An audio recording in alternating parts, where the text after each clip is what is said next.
Ooh, the Sci Fi Sciciety crew.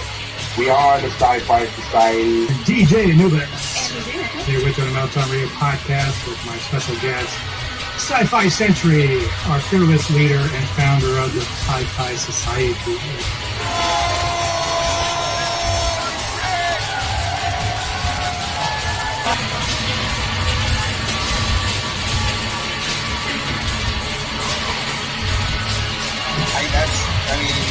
That whole story, like, that's good for you guys. Like, you don't get a lot of that stuff.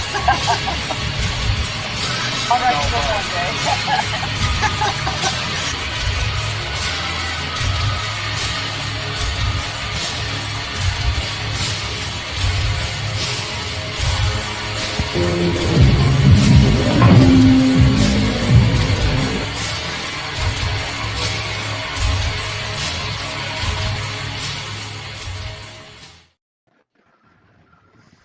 How's it going, everyone? We are now live. Excuse me, and I would like to welcome everyone who is watching to the Sci-Fi Sciciety Podcast Volume 26. And we will be discussing and reviewing an amazing classic Toho film, Godzilla vs. Gigan, 1972. And joining me, my guest, my extended family. We are going to start with the professor, then filming. Hello. And we will be, of course, it's been a while. First time in 2025, we bring back the main man of the entertainment headquarters, Kaiju Pimp Daddy goodness himself, Kevin Lambert. We all finger. Yep, yep. Thank you.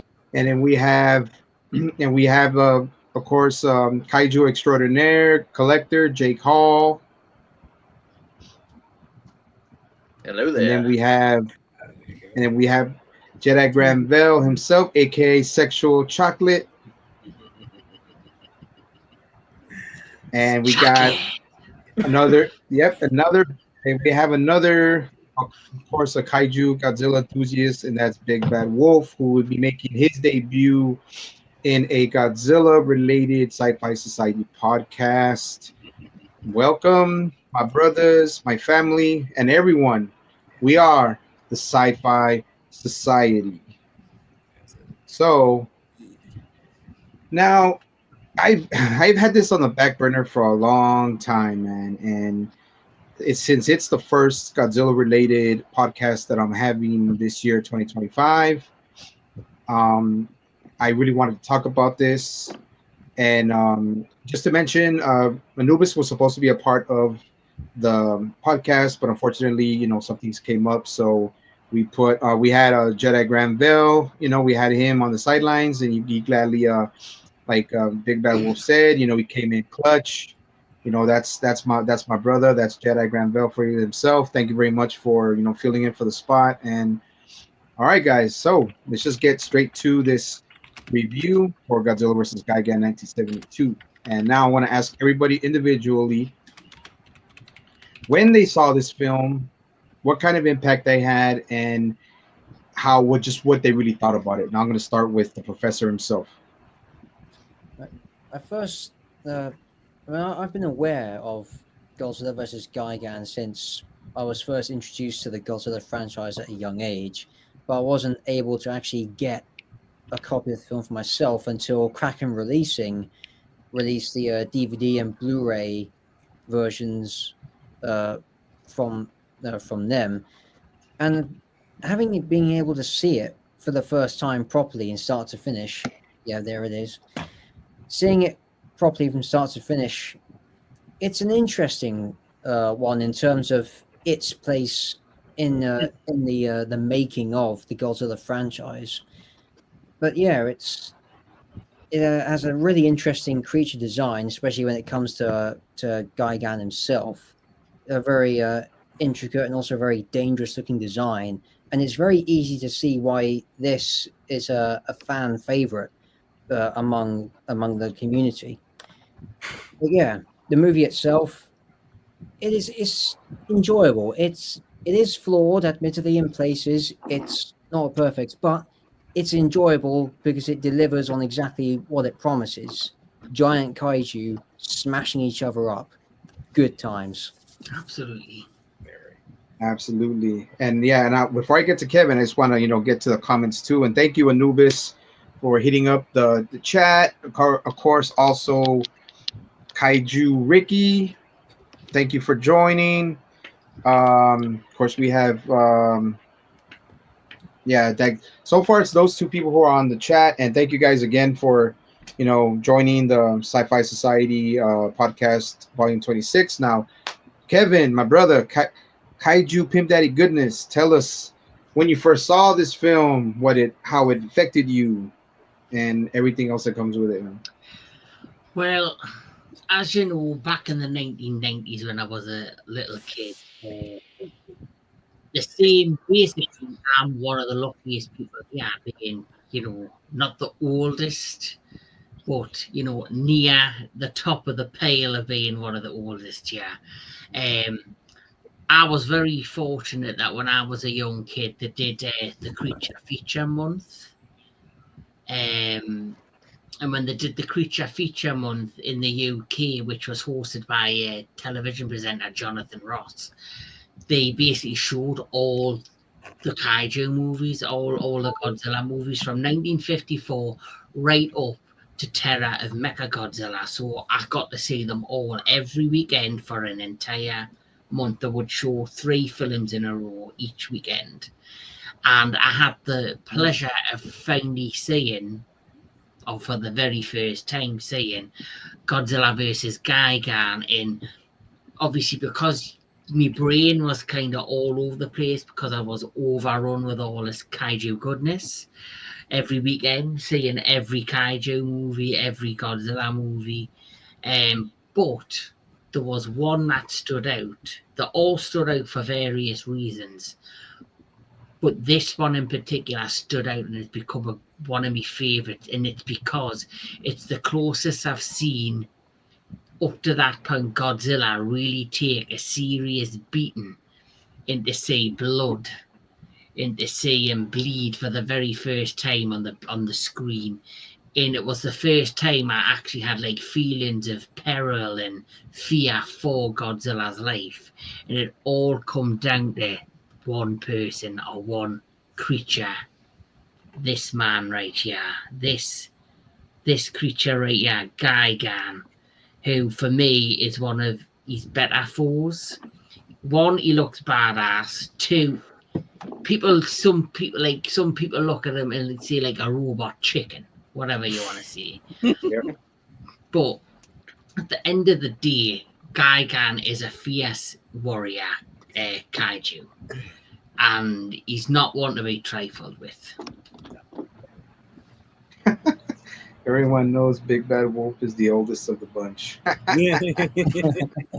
The fuck does that mean, Anubis? All right. Not quite the Yeah. Oh, Okay. he's bad mouthing your man. He's bad mouthing your man. Okay. Oh no! Anubis came to play. Okay, Anubis, that's fighting words, man.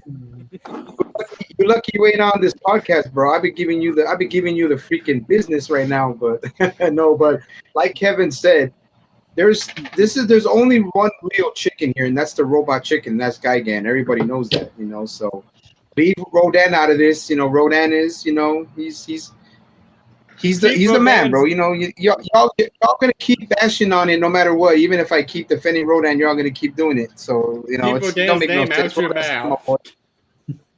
Yeah, right. Keep name out your mouth. Oh man! Wow. Kaiju Ricky, Gigan is a great and a Toho legend, of course. Yes, very much so. Very much so. Okay, now Jake Hall. The first time I saw this film, I was about 4 or 5, and my parents took me to a video store and was looking around, and I saw one film that I was interested in called Dinosaurus. Of course, I'm a big dinosaur nut myself, so I was like, okay, I want to rent that. And Fuck that. Hey, he did it! No, but anyway, Go ahead.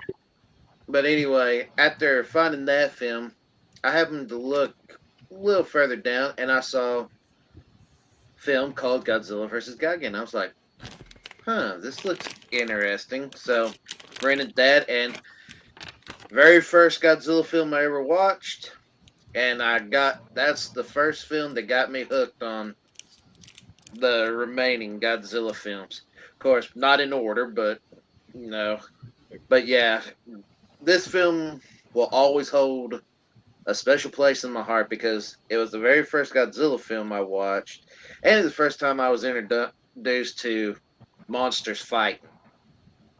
So, Cool. Jedi. Well, a long time ago, in a ghetto far, far away, Down by the bayou. Yeah, by the bayou. What? Believe it or not, it was by the bayou. See, I had the pleasure of seeing this film, and this is way after where I saw Megalon. I saw this at a drive-in when the drive-ins were popular at the time. And my brother, the brother that's still living, he took me and my other brother to go see this film, and I wouldn't know what to expect from him. So, yes, and it was, like I say, it was by the bayou. It was by, okay. Okay. Cool. No, but I had the pleasure of seeing this not in a theater, but on a big screen outside in a drive-in. And let me just say, the experience was more than extraordinary, because seeing this film was just like, wow, you know what I mean? It's like I wasn't expecting this kind of film to be shown. I mean, well, put it like this, the brutality and how it was doing, because it seems so mysterious, you know what I mean? Because when I saw Megalon, you know, it was just pretty much fun stuff, but this one had an edge where it's more like, okay, this is very, you know, what's coming, you know, it's forever foreboding. So I didn't know what to expect, but the end result is that you see a lot of kaijus kicking each other's ass, and it was just like, well, I mean, that's what you're coming to see. And when you're, trust me when I say, when you're like 8 years old, you know, hey, that's just a candy, that's just a kid in the candy store kind of motif. So yeah. Oh, cool, man. Big Bad Wolf. Well, this was my introductory to the franchise at the age of 4. When I used to live in Vermont, back when I lived with my parents, they would drop me off at this one woman's house where she would watch kids for the day. And I happened to stumble upon her closet where there was a fade etched tape that was a double feature of Godzilla vs. Gigan and Godzilla vs. Megalon. I remember seeing that and just taking it home with me. And I remember just watching those films and that's what just got me hooked on the entire thing. I watched Godzilla vs. Gigan, in which I was just very blown away by it. It was my first time ever seeing blood on any TV screen at the age of 4. And it's just amazing, because to revisit that, you realize Gigan was the first monster to ever make Godzilla actually bleed in the entire history of the franchise. Hedorah may have been the one to almost kill him, but Gigan was the one that managed to actually pierce through his tough hide and actually make the big man bleed for once. And then he even got Anguirus as well for a double whammy. And so just see Gigan, he really changed the paradigm to how kaiju can be, because he's such a unique looking monster. I mean, he's now known as the giant robot chicken from space, or some people like to call him the big cyborg cock from space. And it's just amazing just looking at him. I mean, you don't see a lot of kaiju like him out there, but he has inspired many in some way. We just don't see it, but we don't see him because it's like slight nods to him. And because of that, Gigan's always been my favorite. Like, especially my friend Redbeard, who I got into the franchise as well. Gigan is both our favorite villain. Yeah. Outside of, for example, King Ghidorah in the Showa era, I think Gigan quickly became my favorite antagonist kaiju.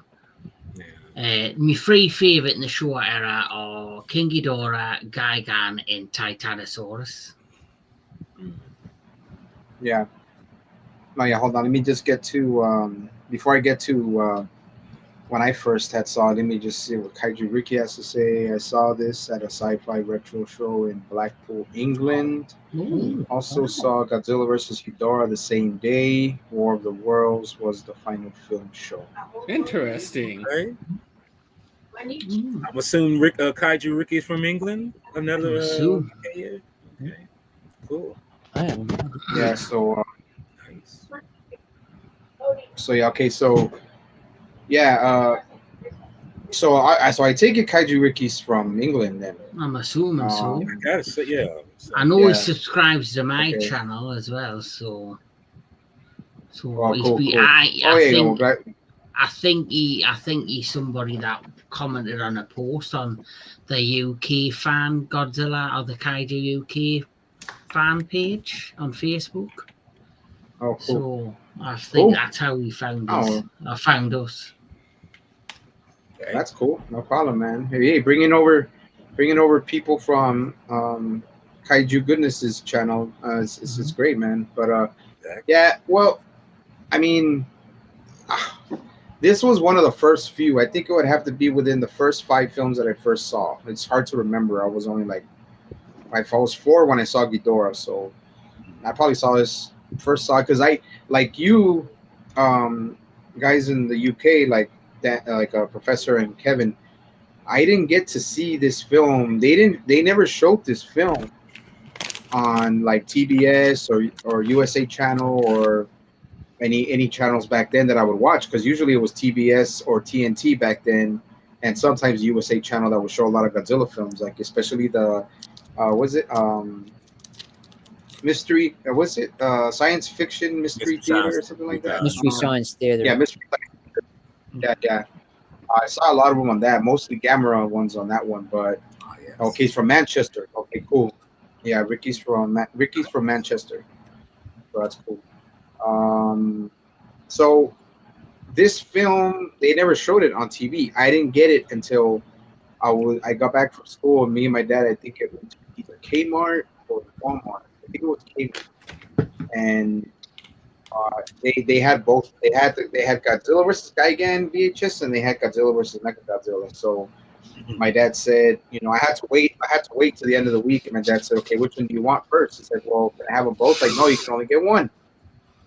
And then next payday, I'll get you the other ones. Okay, so I got Gigan first, and I saw it when I was like 9 or 10 years old, and it blew me away, man. Especially with Anguirus. Especially with Godzilla's loyal companion and freaking ride or die brother Anguirus, and I was blown away, man. I never. This was the first time I saw Anguirus active as a supporting character ever. So that's why it brought to me that extra fun and excitement, and it was crazy when I saw it. I saw it on VHS, I think in 1989 or 90, and and just showing off all of my figures, nostalgia. If anybody there, everybody got to just show it off. Oh yeah, man. See that one. It's hard to find that one. That's a show. The one that has and everything, and they got the Blu-ray. I was lucky enough to get this Blu-ray, and then I got the original DVD cover, American release. Crikey. For Gigan, and yeah, I know. Anguirus. Hey, Anguirus. Yes. Yep. Here's what Anubis had to say. Bloody Wonkus. Bloody Wonkus. We are a couple out of No, but yeah, but it's a great film, man. It's a great film. Close to my heart too, like a lot of us here. And now let's get started on reviewing the film. So, Godzilla vs. Gigan is what do you call it? It's called Chikyu Kogeki Mairai Gojira Tai Gigan. And here in Japanese for the film, they named Gigan Gan,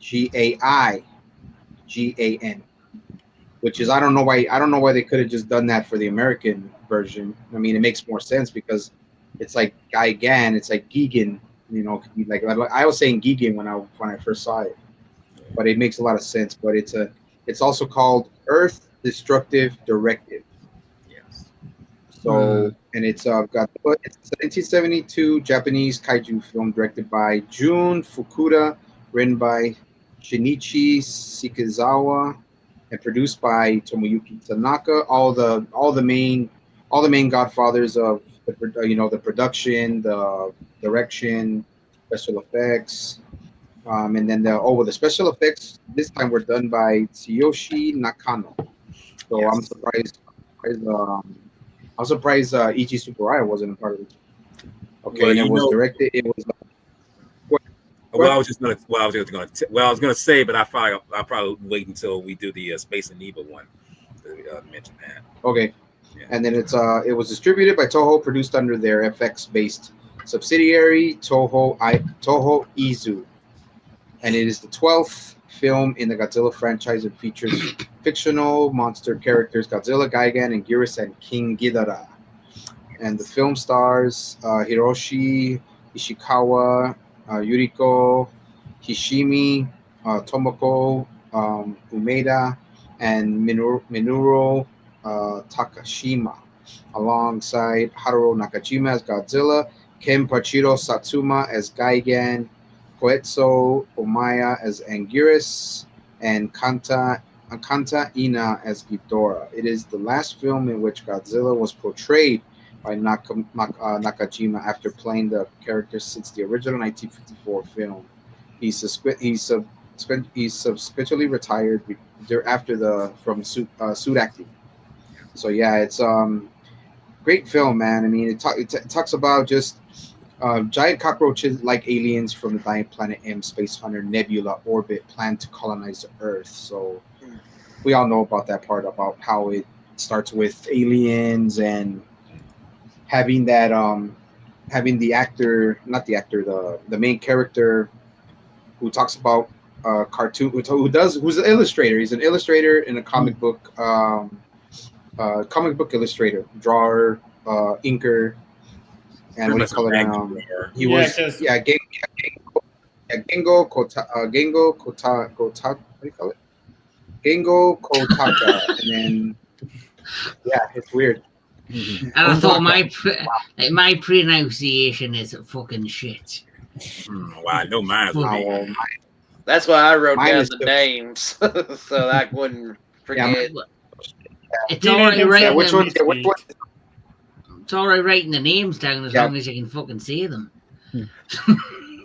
If it's a last name, I can't pronounce it. Machiko, and then it's Machiko Shima, and that's the sister of the guy that's held captive and everything, and Tomoko Tamoi. So Tomoko Tamoi is the karate skilled heroine that beats the crap out of all the guys in the film. She's what's known this was before. Yeah, this was before woke, bro. So trust me, the tough girls, even in Japan, were around way before the woke fucking movement took over. Yeah. So here's my question. And go ahead. Were Ginko and the karate chick, were they just friends or were they actually a couple? Because that always confused the hell out of me. Initially, I thought they were like brother and sister at one point. No, I mean, because as I said before, I jokingly when I said, he called her in in the English dub, he says, "You're a hard bitch." I wouldn't think you would necessarily call your sister that. Then again, siblings are different kinds, so who knows? Oh yeah, I've encountered brothers and sisters that literally call themselves. I know my good friend who I stay. Oh, sorry. I was just gonna say my friend. He has cousins in which one cousin literally called his younger sister a slut, and that younger sister called him a bitch. Okay. So I have encountered that before. Yeah, That sounds like a lovely family. Sounds like a bunch of chamas. What? I'm sorry, you kind of cutting out. No, I said it sounds like a bunch of chamas. Yeah, but just family giving each other shit. No, yeah, but back to the film. Let's get cracking, as Kevin says when we start talking about the film. So we have mention the names again, Jake. It was Gengo, and you got Gengo and Tumako. Makio. Yeah, Tomoko. Yeah. Genko, Makiko. Yeah, Tomoko, and then they start out the film with just illustrations, a great comic, cutouts. There's the home. Then they. Yeah. It's silly. It's still silly, but at least it looks cool when there's the monster of homework, Shukra, and then it comes to the point where it's Genko just drawing.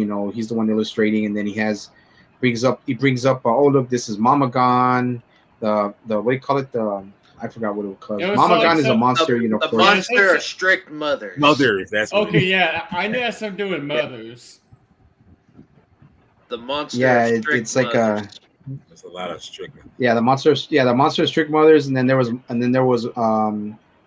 the other one of monster of homework, and then yeah, it's pretty silly, but it's Gengo and Tomoko. They're they open up with him doing all his work, and then they go to like a coffee shop and they're talking and all this, and she tells him that's what Walter said.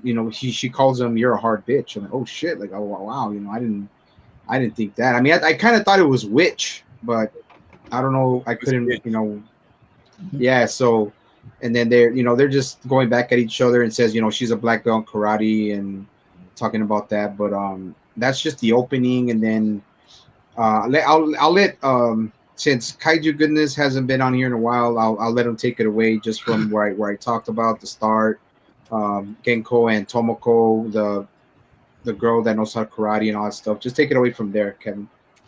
So, obviously, the whole plot starts with obviously the guy who's like an amazing comic book artist, and he's drawn these freaky like kaiju illustrations, and obviously when he bumps into them,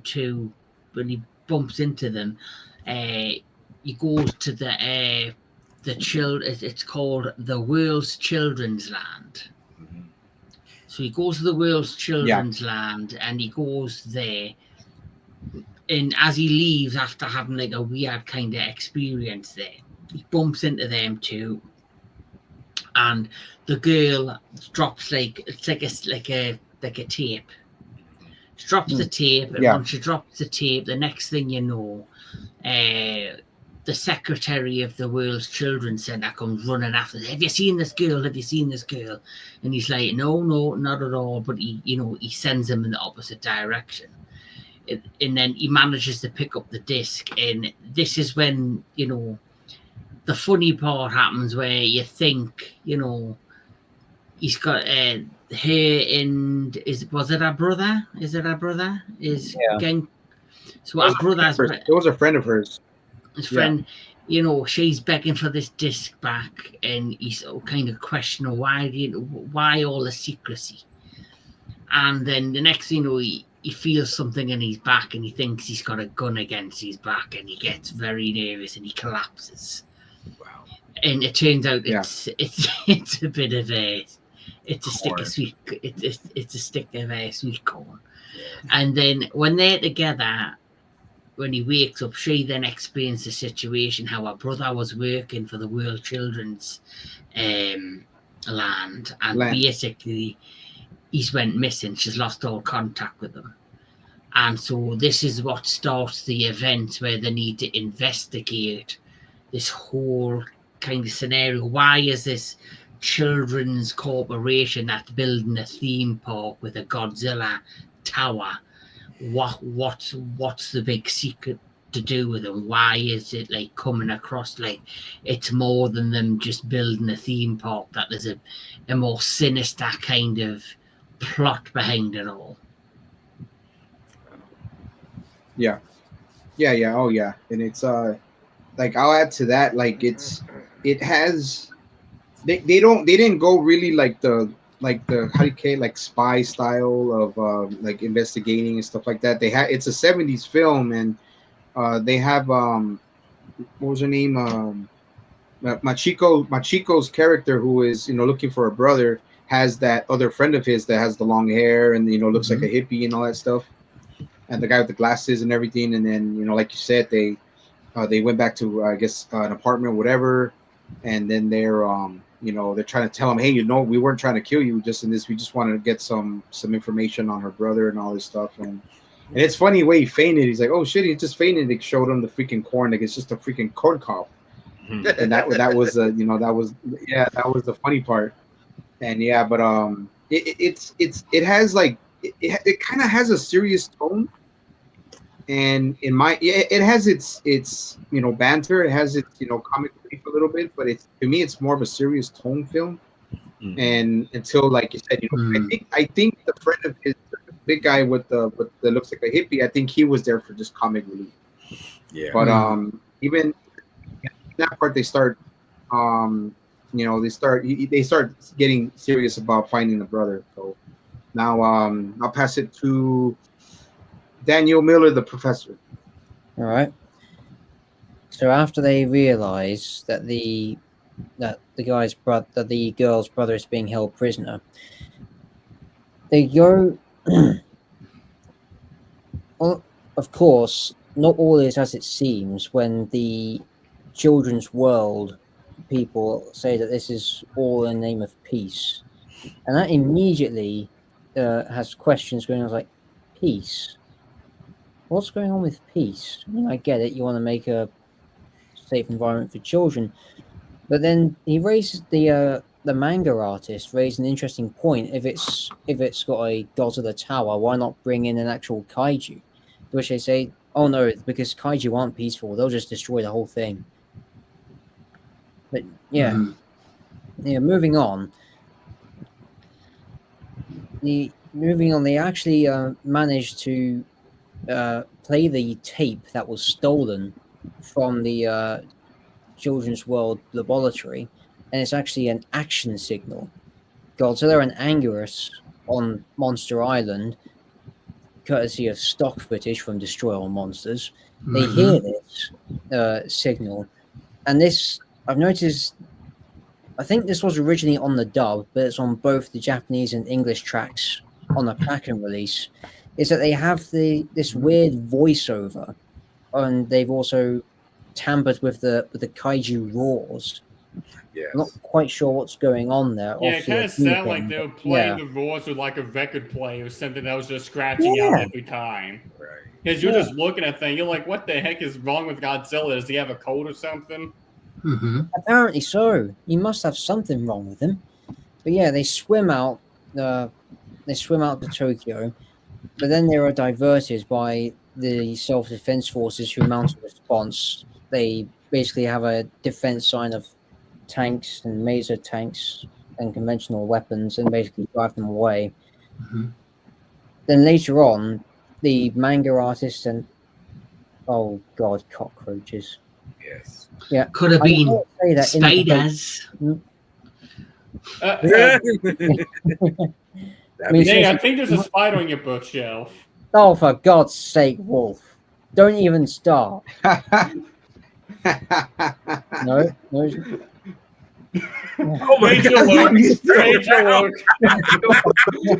I can't believe that worked. Why do I always fall for that shit? Why? I was not even expecting it to work. No. Okay. Ha ha, you fool. You fell for one of the classic blunders. God damn it. Anyway, the bad guys turn up. They capture the cartoonist and his friends. They then reveal themselves to be cockroaches of all things. But, I mean, yeah, it could have been anything. Cockroaches. Anubis. No. Yeah. No. God. Like. Oh. And right into the zipper. Oh God, no! Don't even go there. No, I've seen eight-legged freaks too many times. Don't. Dan, film, Professor, can I just jump on something you're talking about, Ed? Yeah. I like how when they show their true shadows, you have that horror. You have that horror element. Like there's that horror element where they do that menacing music in the background when they show their shadows, and they're actually giant cockroaches. Yeah, that's good. That's a good technique. How they don't really reveal themselves, like they don't take off human skin. They just show it through shadows, which is a really interesting way of showing that, yes, these are aliens, but they're also not aliens. Like they're cockroaches, but they're cockroaches from another world. But yeah, either way they're vermin. So yeah, either way they're vermin. Outer space. He will get to sleep right next to the tarantula. I would do that. Like company. Tarantulas do get lonely. They need. Yeah, I wouldn't mind that. That wouldn't bother me. Oh, maybe Salem would get out. I wouldn't mind Salem crawling on my. I wouldn't mind her crawling on my body if I was asleep. I wouldn't mind that. I mean, from what I can understand, Salem is the most docile of all the tarantulas he has. Okay. Really? Yeah. Oh, go ahead, Daniel. Keep going. All right. Okay. Moving along. They get their next phase of the operation underway and summon King Ghidorah and Gigan through these really awesome visual effects. Like Gigan comes out of this exploding diamond, and Ghidorah, of course, has his trademark fireball, which was introduced in Ghidorah, the three-headed monster. And it's then the two monsters begin a rampage, destroying most of the city of Tokyo, again through a mixture of original footage and stock footage from Ghidorah and Astro Monster and Destroyer monsters. Okay. Yeah, and then like to add to that, I'll let everybody add to that as they have their tapes are played and they're reaching out to Nebula Space Hunter orbit. Yeah, and that's where Gigan and Ghidorah, they're in their diamond and their fireball forms, and it looks cool, man. Like for the 70s, that looked really cool. The way Gigan's diamond looked, it was like, oh wow, that looks really really cool. Yeah, and it looks really cool. And then just the way Gigan's debut was wow, like holy shit, bro. Like Gigan's debut here was he was menacing, he was vicious, he was he was sadistic, and just the way they were hovering around the Godzilla tower when they were talking about like one of the what was that, Kevin, that you said he was he the supervisor, the one with the curly hair? So the young one who looks like a child, he is the leader of Children's Land. And the other one with the glasses, the older one, he is the secretary of Children's Land. So okay. he's like the one below the leader. Yeah, okay. The guy with the glasses is Kuba. He's the head of Children's Land, while the young one, Fumio Sudo. Yeah, Fumio.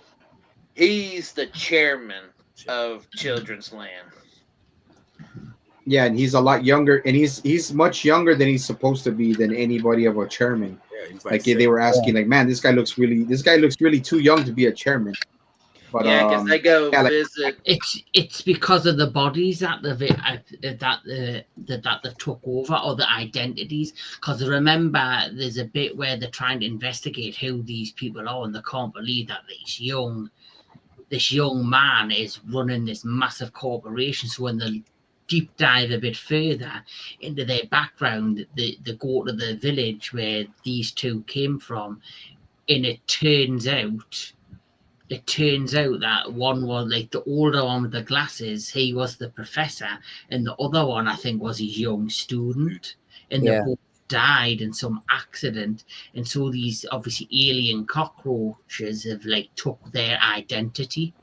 But really, they've done it the wrong way around, because really the one who's the leader, he should have took over the one with the glasses. He should have took over him. The other one should have went into the body of the young one. So it would have been more realistic. And I think that's how nothing seemed right. Something seemed off. And it's because of one being the younger one and being this head of this massive corporation. It didn't make sense to them. And because it didn't make sense to them, when they investigated it, that's when basically they started unraveling the plot. Yeah. Because I generally think... and they could... Go ahead.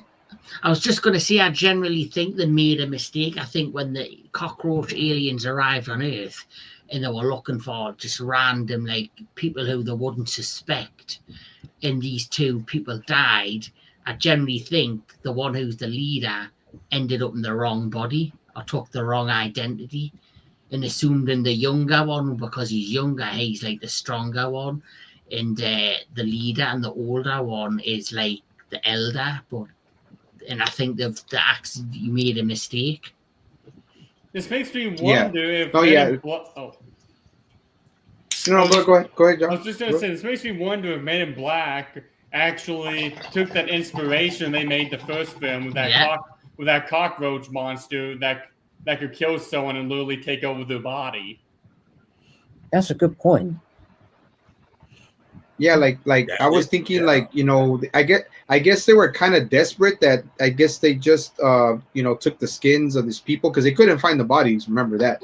Yeah. They couldn't find the bodies, so they assimilated. They literally took, just like in, you could say, Men in Black, right? Men in Black, when that cockroach took over that guy's body, but you know, this is the 70s, you know, but they took over their skin, and you know, they couldn't find the body, so it was harder to make an investigation about it. I wonder if it was like a spur of the moment. So that's what I was saying. Well, that's what I was thinking too. Just to add, I think that was just like, I mean, it could have been a mistake, but then again, it's like no one's going to really notice because no one's going to infiltrate it that hard, knowing who is the chairman or who's the supervisor, all that stuff. They're not going to think about. But when that guy, when the artist stumbled on that, it's like that doesn't compute. So yeah. Another film that I think this particular part of the plot of these cockroach aliens taking over human bodies or taking human identities, another film that could have been inspired is the film Mimic. Oh yeah. You know, Mimic, for me, it's a very similar idea where these giant mutated. I've never seen it for years. In fact, that's something we'll have to cover on one of the channels someday. The idea of these giant, was it or something? But they were like obviously having human identities and using that to cover them up. That could have very well have been inspired by sequences from this film. Yep. No, yeah, you're like, that's a thing, and like Anubis had a good point in the comments saying that we need we need a remake where the horror is shedding the human flesh to reveal their insectoid bodies. Like that would also be really, like, you know, really cool if they were to do that. Really made things dark. That would have really made things dark in that film. Yeah, it was already. Well, yeah. Well, we watched Trick or Treat. We did the Trick or Treat review on the Versus episode for Anubis's birthday last night, and there's a certain sequence in that with the werewolves where they basically shed the skin and become the werewolves. So I could definitely see something like that with, like, if they did like introduce a cockroach alien race, or just, you know, a civilization in the Hollow Earth, in the Monsterverse, that could use this as a way to introduce them by having these aliens that take on the skins of humans that they've captured or killed. I think a cool thing about it is how they burst out the bodies as if they were morting.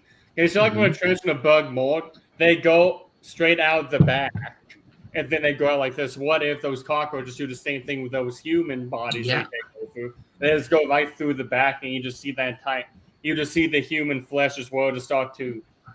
It seems like they're just It seems like they're just kind of melting and stretching, but you kind of see it get saggier and saggier, and then you finally see them finally burst out. Yeah, that's a good idea. Oh yeah, I mean, yeah, it makes sense. I mean, so now back to, I mean, those are all good points, man. Like, those are all good points. But talking about, like I said, talking about the aliens and I call them the Nebula Space Hunter aliens and stuff like that. But now, Jake. Now we get to, well, what I wanted to say, what was cool was when they had Ghidorah and Gigan floating, hovering around the Godzilla tower. Like that they had the puppets. They had the puppets going around, which they looked really cool when they were doing that. And, it is funny. I will say this, it is funny because the size comparisons of them later on, when you see the suits, it's like they're fucking shrunk. Then they had something to eat, and then they grew within a couple of hours, and they were wrecking the cities. Yep. Yeah, it does. Yeah, the what do they call it? They see right there, like they have the, what do you call it? What's that word, man? That they use like for the figures, like they're marionettes, or like, you know how the essay. I have all of them. I had for the 2019. I had King Ghidorah, Rodan, Mothra, and Godzilla. like their measuring or their scale. Yeah, the Yeah. scale. They're in scale miniatures. On yeah, the scale on the miniatures, the miniature puppets on Gigan and King Ghidorah were way off. Oh, Yo, Like they were way off when they had them floating around. I was like like, oh man. I was like, the way Yeah. Guy got the way thingy was spinning around Ghidorah, her wings or Ghidorah would have been twice the size of that tower yeah. alone. So yeah, Because unless that tower is Yeah, like so it 1,000 feet tall, it's like no, that's way off. It's like there's no way Ghidorah is that small compared to a tower. Mm-hmm. well, remember they E.G. Subaraya, the mastermind behind a lot of the special effects and all that stuff, he didn't do the special effects in this film. No, So that could have played a part. But I mean, don't get me wrong, the special effects here in this movie were still good. Don't get me wrong. It's just the scale was way off when it came to that. Now, Jake, start talking about when get back. I mean, continue that where the professor left off on how the Ghidorah and Gigan started attacking Tokyo. All right, so both the alien cockroaches got the tapes back, and as they're descending, they're flying around or floating, and what is that guy's name? Kubata sitting here explaining to them, these are the monsters. This is King Ghidorah, and this one's Gigan. And then they send them off, and they start wreaking havoc on Tokyo. And Gigan sitting here using his claws, and then he uses his buzzsaw to go into one of the buildings. Yeah. And while all that's going on, Gingo and the gang go to, is it the police office? The Godzilla Tower. Mm-hmm. Yeah, police office. Yeah, my bad. Yeah, the police office. To explain to them all of that, and then they hear over the bulletin, attention, attention, Godzilla and Anguirus, depending on which version you watch, are leaving Monster Island or are escaping Monster Island. And then you see them walking, going to the sea, and they're heading their way towards Tokyo. While that's going on, Gingo and them are devising a plan to try to rescue Makio's brother, who has been trapped by them, which they know where they are. But as they do that, they get captured themselves, with the exception of Makio and I'm just going to call him Hippie Dude. Because I can't pronounce. I call him the corn cob guy. Right, as I said, corn job. That'll work too. So they're devising a plan to rescue them. So they get helium and a balloon and one of those ropes where you can zip line. A rope. Yeah, rope. Zip line rope. Yeah. Zip line rope. Yeah.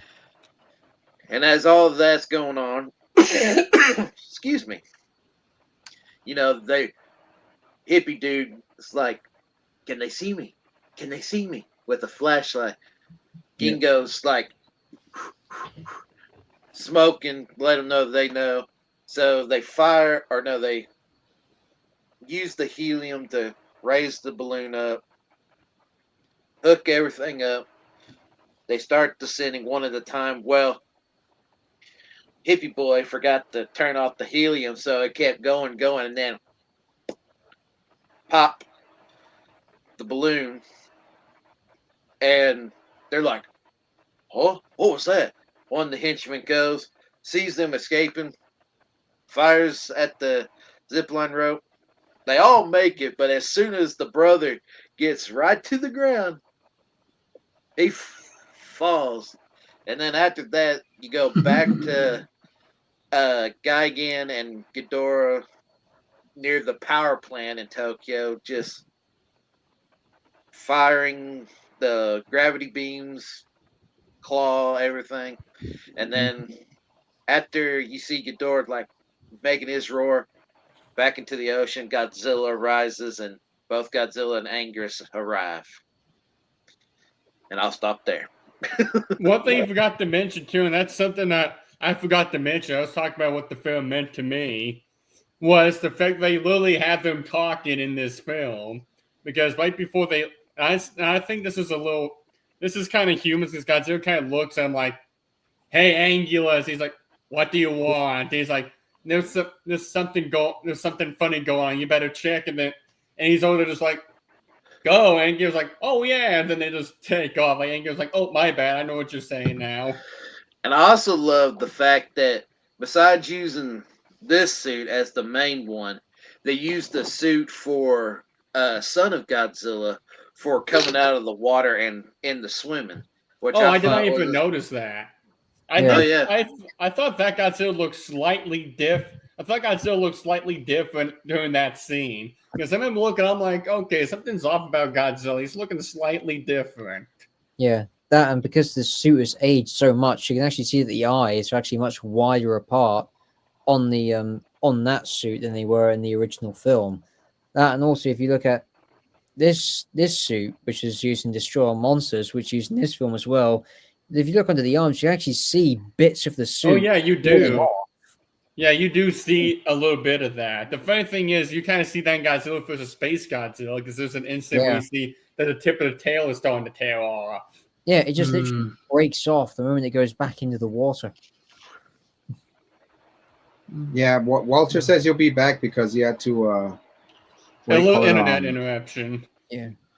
But yeah, see how about when Anguirus goes to check out what is going on in the dipshit Earthling, start firing on my boy. Yeah. Yeah, I mean that's the whole point. That's the whole point. Like Anguirus wasn't there to cause destruction. He was just there to check. He was there to check out what was going on. Oh yeah. He probably. I mean, if they didn't intervene, then he probably would have destroyed the tower. He probably would have. He probably literally would have destroyed the tower. You know, but you know, they gotta add story to it, and you know, Anguirus goes back and tells Godzilla, well, they didn't let me on. They started attacking me. So, and probably Godzilla's like, well, you know, you don't want us to cause wanton destruction. So, you know, we're gonna have to go together. During that sequence, we see stock footage from from Destroy All Monsters when Anguirus would destroy that one tank. As you see that same exact clip when he runs up and destroys that tank and Destroy All Monsters. You see that in this film. Yeah. Give me 1 second, guys. Just 1 second. Just gotta go do something with a cat. Oh boy, did he bring another present? Yeah, but take it from there. Big Bad Wolf when Godzilla and Anguirus, Godzilla and Anguirus land on Tokyo on the refinery and power plant. Was that when the battle starts? Oh yeah, when the battle starts, when they. So when they finally show up, they kind of low glare, staring at each other, because Gigan and Ghidorah kind of looked at each other and looked at them like, the fuck are these guys? Where do they come from? And Godzilla and Anguirus finally go on to the bay where it's kind of like they're just rolling back and forth, and finally the battle commences. I think Godzilla went for Gigan first because I think Ghidorah was firing after Anguirus. I do remember Anguirus running after him. Ghidorah's just firing beam after beam at him. And we see each power plant blow up as his gravity beams kept striking each little power plant.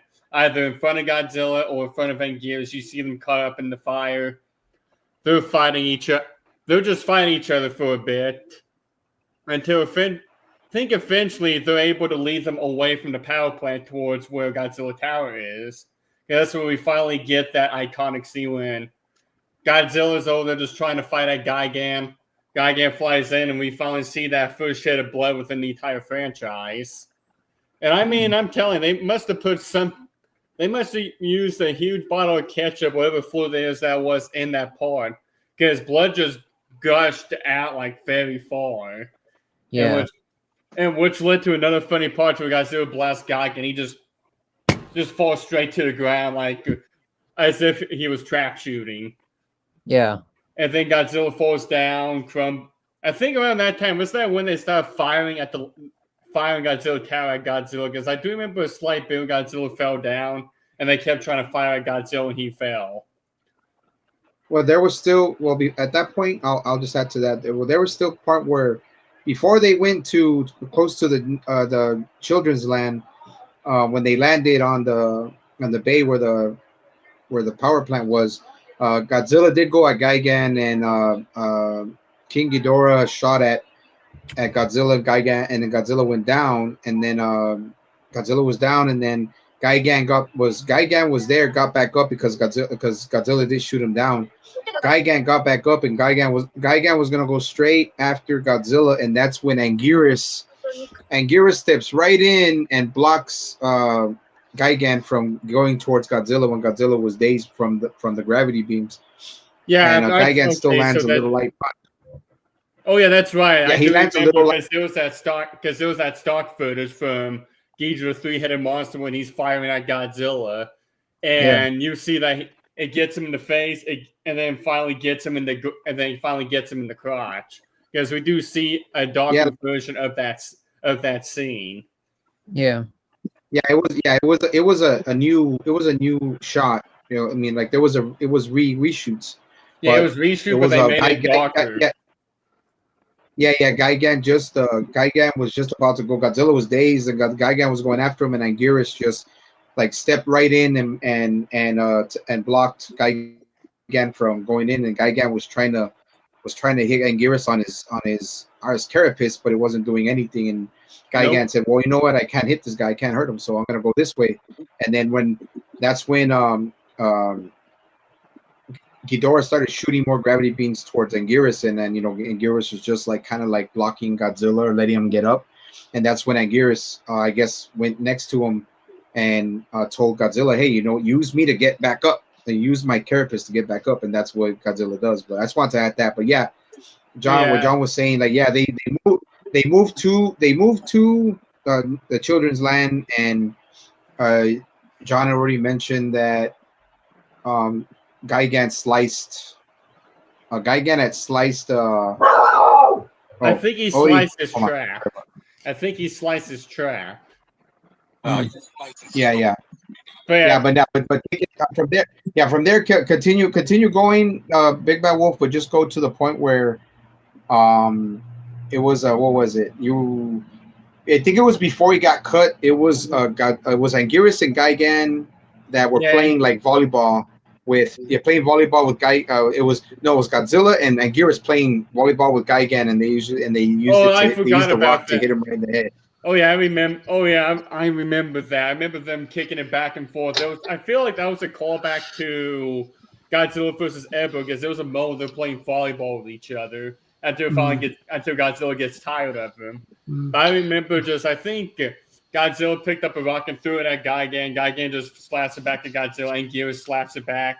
And then eventually, I think it was Anguirus, as you mentioned, that slapped it back at Gigan and hits him right in the eye. Mm-hmm. Gigan gets ticked. Gigan just got really ticked off, and I guess he decided, no, I'm done playing volleyball with you two. So he just goes over and just tries to beat the crap out of both of them. Mm-hmm. And speaking of Anguirus, because I don't think he gets enough love, I thought I'd put me new. Oh yeah. Oh dang, that's a very fancy shirt. Yep, I thought I'd represent. I forgot I had this shirt. I should have put this on when I started. So sorted the cat situation out, and I thought, right, let's represent some Anguirus. Kevin had a quick wardrobe change. Mm-hmm.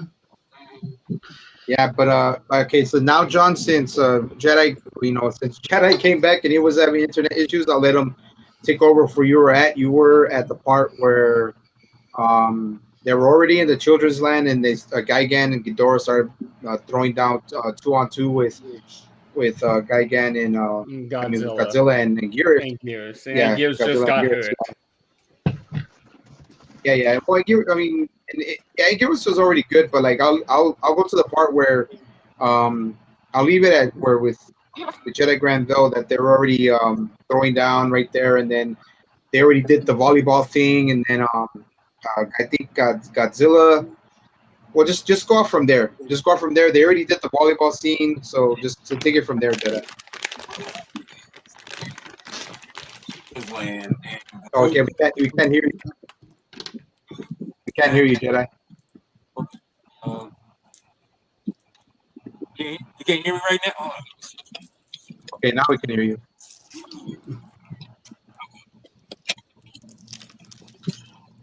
On my phone, so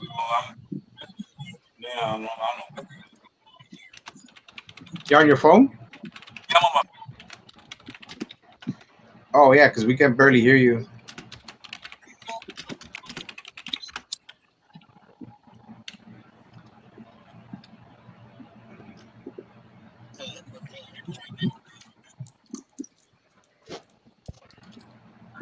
Cavity colors? Yeah, hold on. Should be Cavity Colors Ricky. Kaiju Ricky, I think. Oh, okay. It was like Yeah, Ricky was asking about the Ricky. shirt. Oh no, Yeah, he was this asking about the shirt. well, no. When we went to G Fest in 2023, I got everybody in this at the time their own T-shirts, and I actually got them off T Republic. And why I like these particular shirts is because they look like the drones. They're like watercolor T-shirts, but the artist who put these shirt designs on, he's no longer on T's Republic, so these shirts you can't get anymore. So if I remember right, I got Sci-Fi Rodan. Yeah. I got Jedi Granville Godzilla. I got Anubis Mecha Godzilla, and I got Neko Mothra. And I got Erica B. Biolanti. Yeah. Talk, Walter. See if you can hear you. And I've just remembered, since we're talking about the T-shirts, I've just remembered I've got a special T-shirt for somebody that didn't make it to G-Fest, but I've kept it for this person, so when I get to see them, they'll get it in public. Oh, that's pretty cool. Oh, yeah.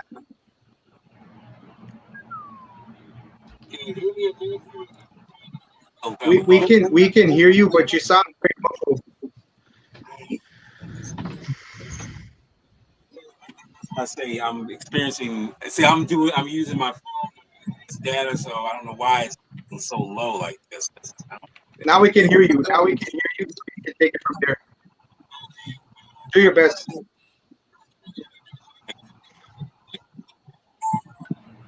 fact is, the cockroaches, the space cockroaches, the plan is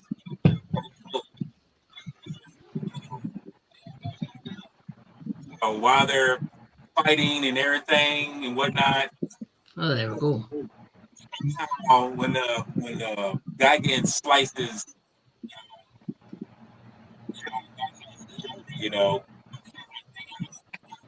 I mean, he's shit. Look, if you can make a god bleed, you're proceeding. They keep knocking him, pushing him to Tokyo, the Godzilla Tower, and what you find out is that penetrate hide.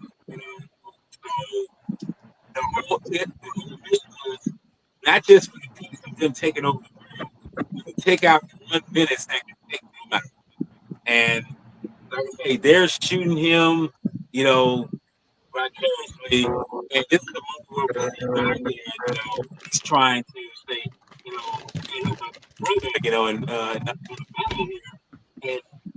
and you see Gigan, he's just like, come on, you want to come through me? It's like, and you kind of mentioned this earlier, Sci-Fi, saying this is a show of will.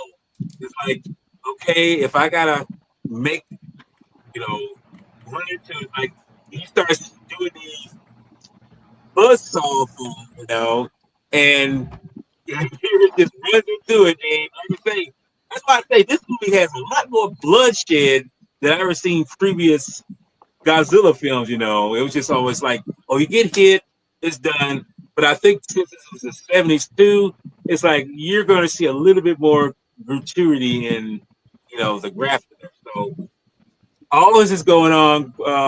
Anguirus is trying to fight in and try to stop them from shooting up Godzilla. And while this is going on, Gigan is pretty much tearing up Anguirus while he's trying to get through. He's like, no, motherfucker, you're not going to get through here. I'm going to make sure that you don't make it. So all this time, while this is going on, I don't know if y'all mentioned this before, but the human element, they escape from the top. Go ahead. Before you, let me just jump on some of the things you want to say, and I'm pretty sure all of us here want to talk about it. Just before you continue, and I know we all know where you're going. We all know where you're going, but I just want to say this: a lot of people, talk about, well, you know what, and a lot of people say this, and it doesn't bother me much. Hold on, it doesn't bother me much when they say it, but if anybody who knows about, I'm not saying just anybody who competed in sports. I'm talking about like me, who competed in MMA, fighting, boxing, jiu-jitsu, like competitiveness and a will to keep fighting, the will to continue moving through adversity. Yeah, through your, especially if you're going through friends. I know what it's like to be jumped by multiple people. And the term I'm trying to get to is, to me, when I was a kid, Anguirus is still one of my top favorites. And it's because of this film that he is one of my favorites, because exactly, Kevin, exactly. Everybody here will attest to that. Anguirus has shown more will, more fighting spirit, more dedication, not like do or die. Like he will die before he goes down. You'll have to literally kill him for him to either retreat or to abandon Godzilla anyway. For me personally, if I can just say, he's the ultimate underdog. Yeah. Like he's like that dog that gets cornered. It will not give up and fight till his last breath. You will not give up. Obviously he's naturally hard and stern because of his back and the back spine and like the shell. But you can have all that all you want, but you've got to have the will, and you've got to have the passion to want to keep fighting. And obviously, even when he was revealed to be the first, like, I guess, antagonist in Godzilla Raids Again, he was I know he lost the battle in that particular movie, but he was a fierce competitor against Godzilla at the time. And I think because he's stuck in the minds of how ferocious he was in that particular film, and because he wasn't frightened to just fight something twice his size or twice as powerful, he still went at it. I think it's stuck in the minds of the fans, and it's because it's stuck in the minds of the fans that brought him back. And then he gradually became a fan favorite, and because he became a fan favorite, they kept bringing him back. So, for example, after Raids Again, he makes an appearance in Destroy All Monsters. After Destroy All Monsters, he makes an appearance in Godzilla vs. Gigan. He then makes his final Showa era appearance in probably one of the most graphic scenes you can imagine in the Showa era, by competing and going up against Mechagodzilla, who isn't, he knew deep down that was not his friend. He wasn't Godzilla. He had a sixth sense or a sense that wasn't him. But did he back down? Absolutely not. He went straight after him. And the thing is, he did get his jaw smashed and, destroyed, but he didn't die. He kind of goes back underground. You see him go down. So you never know. In a way, despite that injury, they let Anguirus stay alive to fight again another day. And then, of course, he had some of the best scenes, in my opinion, in Final Wars. When he starts running down the city and then he turns into like an armadillo into the ball, and then he just wrecks through havoc through the city. So I know they keep saying the top four are Mechagodzilla, Mothra, obviously Godzilla himself, and of course Rodan, but if they had a top 5, it's 100%, in my opinion, Anguirus. Yeah, and like I said, I'm gonna get to everybody, even Walter and everyone, before we continue the film. The film's almost done. It's almost done. We're already like that close to finishing it, but I'm saying, like you said, like Kevin said, like Anguirus's will to fight is unparalleled. Like he went through freaking Gigan's buzzsaw without no fear. He fought Mega Godzilla without any fear, got his jaw busted. But like Godzilla, I'm pretty sure he has healing abilities that his jaw will heal even stronger. Yeah. Or it probably would have healed stronger the way it was, because that was one of his more dangerous aspects. Like the way he bites like a pit bull, doesn't let go. Mm-hmm. And the fact that he, like Kevin said, Kevin put out most of all the good points about Anguirus what I liked about Anguirus is that what I love about him is that he saw how brutally shot down Godzilla was getting, by the Godzilla tower. He didn't care. He was like, I'm gonna go after. But it's like Kevin said, total underdog, but fears nothing. He'll go against anyone. He'll fight anyone, any place, anywhere. That's what I love about Anguirus. And like I said, it doesn't bother me about what people say about him. I mean, because I'm not literally gonna get into a 9-year-old, 10-year-old rant on, oh no, Anguirus is this, Anguirus is that. No. I'm not gonna do that. We all know he's a character, but it's a character. We all know he's a character. Godzilla, all these people, all these monsters, the whole era of characters, but they're characters that we love. But it's not like we're gonna be like, oh, Walter or Anubis, how dare you talk about How dare you talk about Anguirus? The hell's wrong with you? Why are you gonna do that? Like, some people get really, really, really like pissed off when they get pretty pissed off. It's not that I don't get pissed off. It's just that I like to say that some people don't understand from a standpoint like me and a lot of us here who've gone through a lot of struggle in life, who deal with a lot of stuff. Like I deal with a lot of physical issues now. I still keep moving. I still keep going forward, and I still have that warrior spirit. And it's just like how Anguirus, in the film looks. He's willing to do anything, regardless of the fact that he's always the underdog. That he does it. You know what I'm saying? Now what do you think? I want to get everyone's opinion on this. What's your opinion, Professor, on Anguirus? And then I'll go to everyone else. Anguirus, he was Godzilla's first opponent, and of course also becoming Godzilla's ally. He is, as Kevin has said, he is the underdog in the fight. He's also the most relentless kaiju out of the majority of them thus far. Like, for instance, if you see Raids again, and you just see how Anguirus keeps on attacking Godzilla, whether he's trying to bite him or gore him with his with the horn on his nose. Yeah. There's no stopping him. Even when he basically got his neck bitten open by Godzilla, he kept on fighting to the very end, which speaks a lot to Anguirus's character, but also to his physical strength and determination. Yeah, it's easy to see why he's become a fan favorite and has his own little following.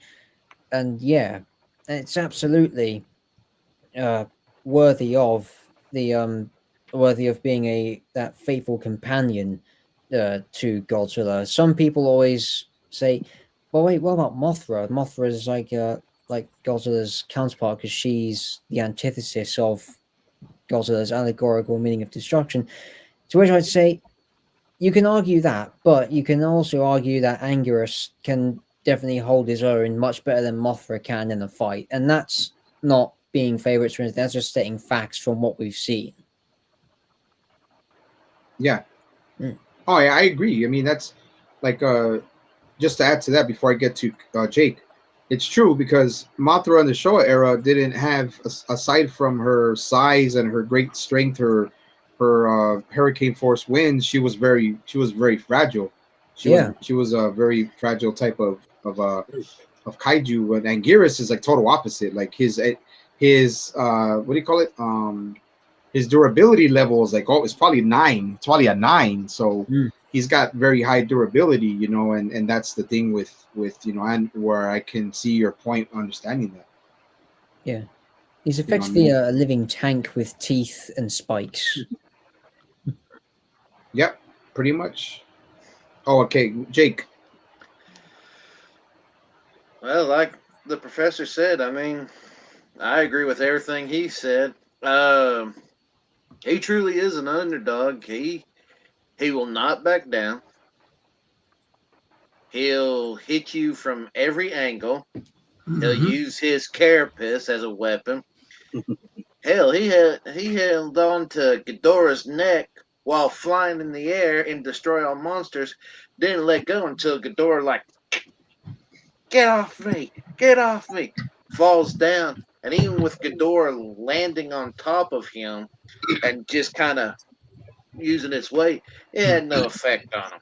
And you can even hear the bone crackling in his body. But he's without a doubt, minus Mothra and Rodan, a real true ally to Godzilla, because not only was he the first villain, he became the ally, and then oddly enough became the very last opponent in Final Wars. Well, not the very last, but last time he fought Anguirus in Final Wars. So can I mention something as well when it comes to Anguirus? That particular scene you mentioned in Destroy All Monsters, when he clings onto Ghidorah's neck and falls to the ground. Now, if you remember King of the Monsters 2019, there's that scene where Ghidorah takes Godzilla up into the sky, and when he lets go, he kind of, the way he falls, it reminded me of that particular scene in Destroy All Monsters with Anguirus. So I generally believe when Ghidorah did that to Godzilla, it was inspired by that particular scene with Anguirus. The fact that Ghidorah took both Anguirus and Godzilla up into the air and let go and let Godzilla drop to the floor back first. If you remember, you just see him drop back and he hits the deck, and you just see the smoke and the thud of the ground and the ground crack around Godzilla. And then the same thing, the way Anguirus falls kind of back first and collides with the ground, and you hear the bones cracking in the surroundings, kind of spread out with the dirt and the dust. That has definitely been inspired by Anguirus. Yeah. Yeah. Also, I agree. And go ahead, Daniel. Yeah. To add on what Kevin was saying about King of the Monsters, I also noticed this quite recently upon seeing it again recently. It's the scene where Zerazawa uses the nukes to revive Godzilla. Before the blast, you can actually see Anguirus's skeleton in the ruins of the ancient city where Godzilla is residing. It's a member of his species. It doesn't necessarily mean it is the Anguirus. That's true. So maybe he might actually make an appearance in the Monsterverse, hopefully. The fact that they've got a skeleton remains of an Anguirus species in that particular scene within the Monsterverse shows that the Anguirus species exists within the Monsterverse. And the fact that we're 5 films in and we're kind of just discovering what's happening within the Hollow Earth, there could be an Anguirus knocking around. Yeah, they could be. No, yeah, and it's a I'm pretty sure they what do you call it? They took that idea from Destroy All Monsters, and for Ghidorah dropping Godzilla. And it's funny how, before I get to Big Bad Wolf, it was realistic from when, even in this movie, when Ghidorah drops Anguirus, and how much of a sinkhole he makes when he falls and he lands. Like he creates a little sinkhole, and it did not kill him. It did not kill him. So that just shows you more of his durability and his resilience as a character. Okay, Big Bad Wolf, your thoughts on Anguirus before we continue and get back with more. But then I'll go through Jedi Rebel, then we continue because we're almost done with the movie. Oh yeah. So again, this was the film that introduced me to Anguirus. just because this was when you got to see him and Godzilla fights. So at a young age, I always thought they were always allies. It wasn't until I got older I discovered Godzilla Invades Again, which one day played on the TMC channel that I got to watch, and I got to see Anguirus was at one point a villain. And when I was seven, we watched. The very first pay-per-view I ever watched was Godzilla Final Wars, which is where you see Godzilla and Anguirus fighting each other, and that confused the heck out of me. Because I'm thinking, what the heck is going on here? Much like the main character, Godzilla vs. Mechagodzilla, when he's like, what's going on? Anguirus shouldn't be fighting Godzilla. But yeah, Anguirus has always been one of my favorite Godzilla villains for the longest time, just because we see he's always been the one in the show era that's been fighting alongside Godzilla, besides Rodan as well, because we all see Rodan's been with Godzilla as much times as Anguirus has. It's just, it seems like Anguirus has had more of the memorable moments. But yeah, I definitely liked him. He's very tenacious, doesn't give up, always trying to fight until he realizes, hey, time to call it quits, otherwise I'm going to die. Like when he got his jaw broken at that point, he's like, either I retreat or my head's getting ripped off next. Right? And if anybody doesn't know anything about fighting and says that Anguirus is weak and stupid, go ask yourself that if you've ever been in a fight before. If you've never been in a fight, don't yap your mouth. Yep. You know what I'm saying? But I'm just like I'm saying now the Jedi, before you continue, I asked Kevin, what were your thoughts on Anguirus?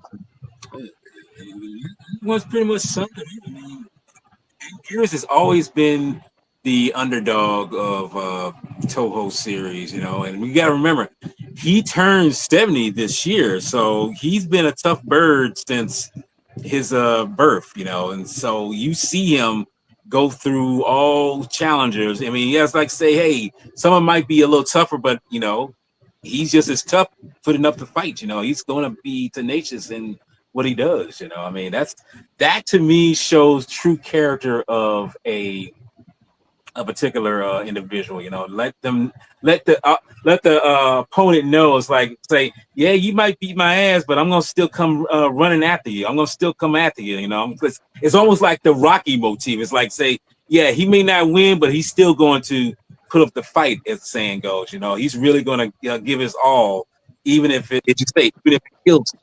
So as long as he keeps up that nasty, like that's what he is. He had been named Palladium.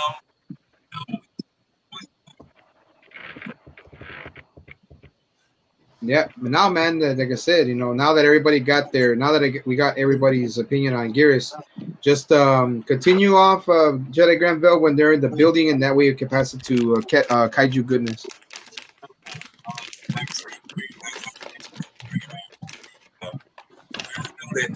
The cockpit, the hunters, aliens are trying to kill Godzilla, you know. And through all this, you know, the humans, we know they got to do.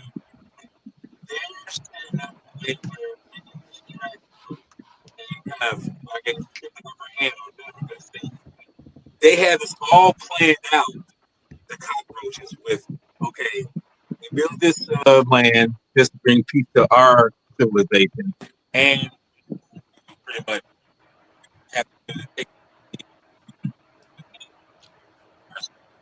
so they do something that is, you think it's like this is a cartoon, but they set up a lot of dynamite, you know, a lot of explosives, and they, which is weird because and they put, I think it was 4 of them. Yeah, no, 5 of them. Oh, I'm sorry, 5 of them holding guns. So you would think, you know, it's like you're not going to be that stupid. These aliens are not going to be that stupid to see draws against people and get the upper hand. But what happens? Why they're still trying to vaporize Godzilla and everything? they send the elevator up to the tower, and the second, and they tell us like, "Hey, we got an elevator, so we got somebody coming up in the elevator, so we'll take care of it." The elevator opens up. We see them drawing, and the dumbass, the Dara is just shooting, and boom! It gets blown up. Everything goes to shit right there. All the computers, everybody gets blown away, and it seems like this is what's kind of interesting about these aliens. They're wearing these, suits, these human suits. I guess when they're the near death experience, it pretty much, I guess, kind of what Kevin had mentioned. It kind of fades away, just but materialize from them, and they turn back to their actual form. So it blows up them, but it also blows up the head of the tower, which is pretty cool. I hate to see something like that get blown up, but I mean, it's in all of the good of humanity. So once that's done, they blow it up. Godzilla is still pretty much down, and Gigan and King Ghidorah, they were being controlled by these guys. But now that they're under not under control, they still see Godzilla as a threat. So they're still beating his ass, doing everything. And this is a moment where I said it's as graphic as hell. Gigan picks him up and just like starts taking his, pretty much hands, and just starts bashing his head, Godzilla's head. And they're just like, damn, dude, you just wailing on him. Like I say, this was the 70s. Yeah. You can kind of pick up the violent situation, So they're beating him. They're beating him down, and he's almost dead. Let me just say, he's literally almost done. He's almost done, because there's a shot where you see King Ghidorah and Gigan standing over him, but you see his arm just fold over like that. So it's like, okay, you got him down, you got him, he's pretty much over with. But then King Ghidorah does something incredibly stupid, in my opinion. He thinks he's, doing him a favor by throwing him around. He throws Godzilla into the fucking tower, and somehow the tower re-energizes Godzilla, and it's like, I'm back, baby. And it's did like a Hulkamania. Okay. He did a Hulkamania. Yes, he got recharged. Godzilla is strong again. Yes. Can I mention something about the whole scenes of where, from the moment Gigan's flying and he's like doing the loop in the air, and he's like buzzsawing Godzilla, and you see the squirt of the neck, then you see him bashing him in the head, and you see like the smoke of Ghidorah's wings, like, all of the dust hitting. One thing I love about this movie, and I love about Godzilla versus Gigan, and why it's one element we've never touched is the music score. Yes. It has some really great music, and the music around those particular scenes, for me, stands out, especially when he's getting basically barraged of attacks by Gigan, and the music score and those elements really uplift how, and also makes, for me, I know a lot of people say, this is like, it's a good film, but it's not one of the more serious films within the Godzilla world. But for me, these particular scenes with the particular music that was played, it made Gigan come across a lot more serious and deadly than he is. Mm-hmm. You see him in the next movie where it's basically a fucking episode of Ultraman, except they've got Jet Jaguar, not Ultraman. It's more like a kids-friendly movie. It's like a buddy cop film. Yeah. This particular film, with these particular scenes, really highlight the dangers of Gigan. Well, we have to remember, this is a little side note that you might not know. This movie not just had reused, scenes in the film from past films. This film also had reused Akira Kube's scores from previous, films that he's done in the past. That's why it works so well. Certain ones play in certain scenes so well to bring out the ferocity of certain things, and the triumph or the danger, and just the horror element in certain scenes. So it's pretty much the only film that was that had music by Akira Kuve that was not new music. It was all reused film scores put in this film. Yeah, and it also highlights the importance of music in film, because there might have been like older scores from past movies, but it give new life to them scores, because in certain scenes that they were used, it give you a different feeling, impression of the music because of the scenes that were being shown with the music, including the mass attack by Gigan to Godzilla during the final battle. Yeah. No, yeah, I mean, of course, man. And Kevin, now take it away, since Jedi take over where Jedi left off, as Godzilla starts to, even though I can't stand Hulk Hogan, he starts to Hulk up and gets all of his power back. So take it away from He took his vitamins and he said his prayers, brother. Yeah. But the difference... don't know nothing. Gigan don't know nothing about hard times, baby. He don't know nothing about hard times. The difference is, unlike Hulk Hogan now, who's getting fucking booed around the country, our good friend Godzilla ain't getting booed. No way, no how. Except by the critics. Yeah. Well, the critics can go and suck my ginger dick. Sorry, Jake. Don't go red on us. Oh, don't worry. Jake's sucking it all in, so he'll be all right. Yeah, he survived this long. We're almost at the end, Jake. Jake's a big boy. Almost at the end. So, obviously, Godzilla, he gets thrown into the tower, and he hulks up. He hulks up like that. Come on, brother. Come on, brother. Come on. And basically, he goes to town on Gigan. So Gigan he gets the upper hand on Gigan. At the same time, Anguirus, who was injured, he decides to take, like you say, the underdog that won't give up. It takes a shot at Ghidorah. Yep. And they repeated the same scene that happened in Destroy All Monsters, where he lifted him up to the air and dropped him to the ground. You see Gigan on the floor getting destroyed by Godzilla. Boom! Grounded pound before grounded pound was created, man. Yeah. And then there's time Godzilla's doing like a wonton bomb on Gigan because he's over just jumping down on top of him. Mm-hmm.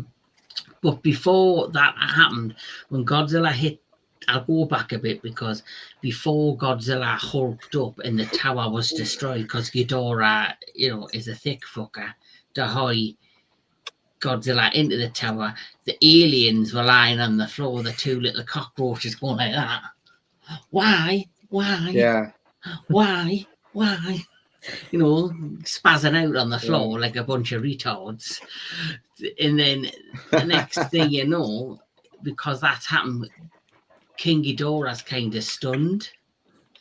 And Ghidorah and Gigan are trying to get themselves together.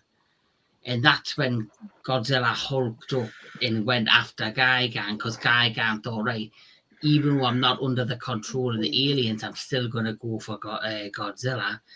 And got his arse kicked.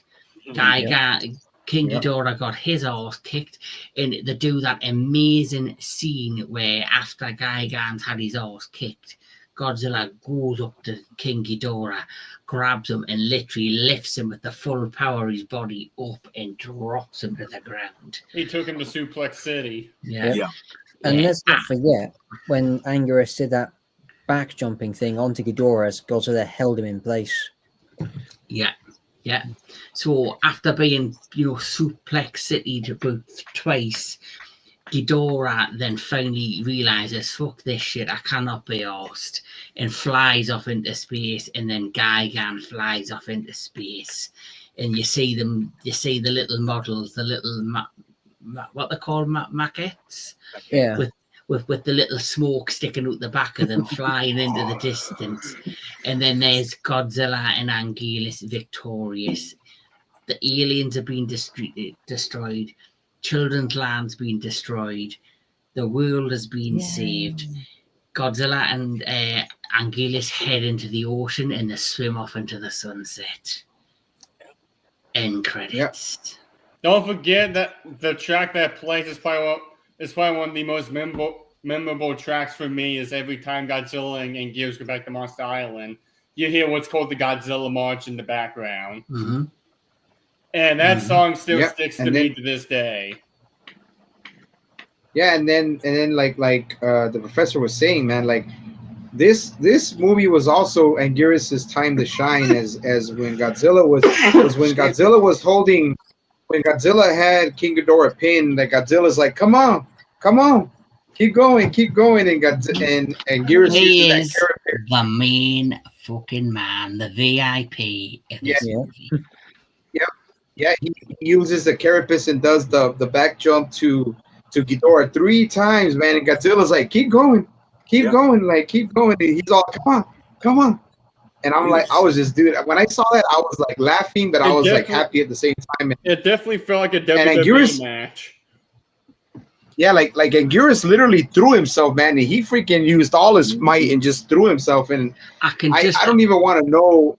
I can just imagine Gio and King Laura doing the commentary. And what a slobber knocker! Hey, God's my witness. He's broken in half. That should have talk about it. My God Almighty! That should have what you said, Jake. Should have happened when Anguirus hit the deck. After it was like watching mankind fall off the cage. Seeing Anguirus hit the deck. See, and talk about Anguirus backing that ass up. He really backed that ass up. Yeah. Mm-hmm. Yep. Rikishi style. Right. Mm-hmm. No, like it was, dude. But that's well, like I said, and now since we got to the end credits, and I like that little. I like when the girls said bye and they were saying bye, and I put that in my last the last part of my intro video, and it was the song it's catchy. It's a 70, it's in the 70s, it's more aimed at it's more aimed at children, the song at the end.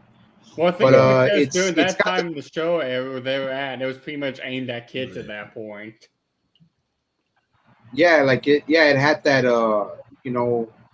because I saw that movie so many times. I kind of memorized that song a little bit, like every time I hear it. But it's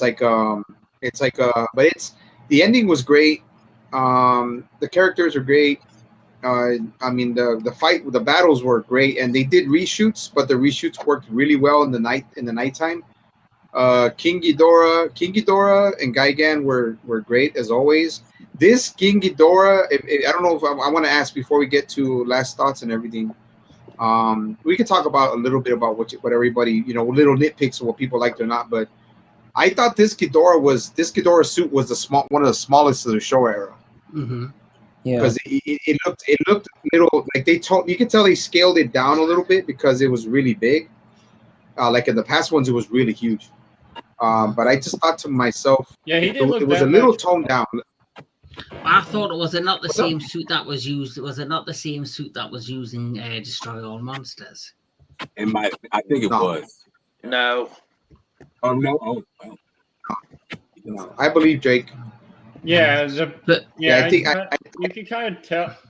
You kind of tell just by looking at that. It's like, I didn't realize it at first when you guys mentioned it. I thought Ghidorah looked very small compared to Gigan. Like Gigan looked massive compared to Ghidorah. Mm-hmm. But you know what? You could use this as a part of the story arc because the original Ghidorah, the big bad from the Showa era, right at the beginning, up to Destroy All Monsters, was killed. And you can, these aliens came to Earth. You don't know, this could have been a brand new Ghidorah that had just been sayad or created by the alien, and it was still young. Could have been a and hadn't- clone. It could have been a clone, or it was still young and hadn't fully developed, like a bit like Yeah. the Ghidorah in JMK. That's true. Yeah. Because Yeah, obviously I thought it was kind of. Go ahead, Kevin. I'm sorry. No, I understand. Just because obviously I don't know what the timeline is, or if it's like in order. But obviously this film's after Destroy All Monsters, and as we know, King Ghidorah in Destroy All Monsters is killed. Yeah. So this Yeah. has to be a brand new Ghidorah. Yeah. Or it Yeah. could Yeah, be that because Destroy All Monsters takes place in 1999, we can assume this one to be set back in present day 1972. So it's quite possible that this was the same Ghidorah from DAM, but was ultimately killed in that movie. Yeah, it could That's be very because true. That's very true. so really Godzilla versus Gigan, despite being filmed out after Destroy All Monsters, it could be a prequel. It could be, yeah. Yeah, I thought this Ghidorah was redesigned. I think it was redesigned. I mean, it looked. I honestly, that one compared to the very first debut suit of Ghidorah, which is my favorite. This one is kind of up there. This one's kind of up there too. Like it's pretty. It looks pretty decent. I just wanted to ask because I don't know if you guys thought the same thing, but I thought this Ghidorah was kind of smaller. No, I can tell. Yeah, and it's like now that you guys Yeah. put attention to it, I think I do remember this Ghidorah looking small because Gigan's like this. This is Ghidorah. Gigan's really like right here up to him, and so looking at that now, it's like okay, that is off because Ghidorah should be much taller than that. And plus, Ghidorah looked a little more hunched over than like in the other films where it's more upright just a little bit. So. Oh yeah, that too. He was kind of scrunched over a bit. Maybe Yeah, his well, back I was, just- maybe I- his back was giving out on him.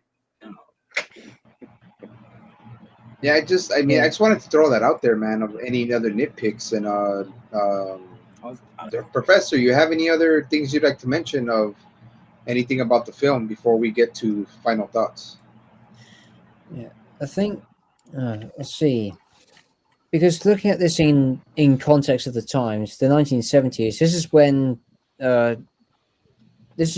Toho was going through quite a rough patch because a lot of the movies from namely Gigan and Megalon relied quite heavily on the reuse of stock footage.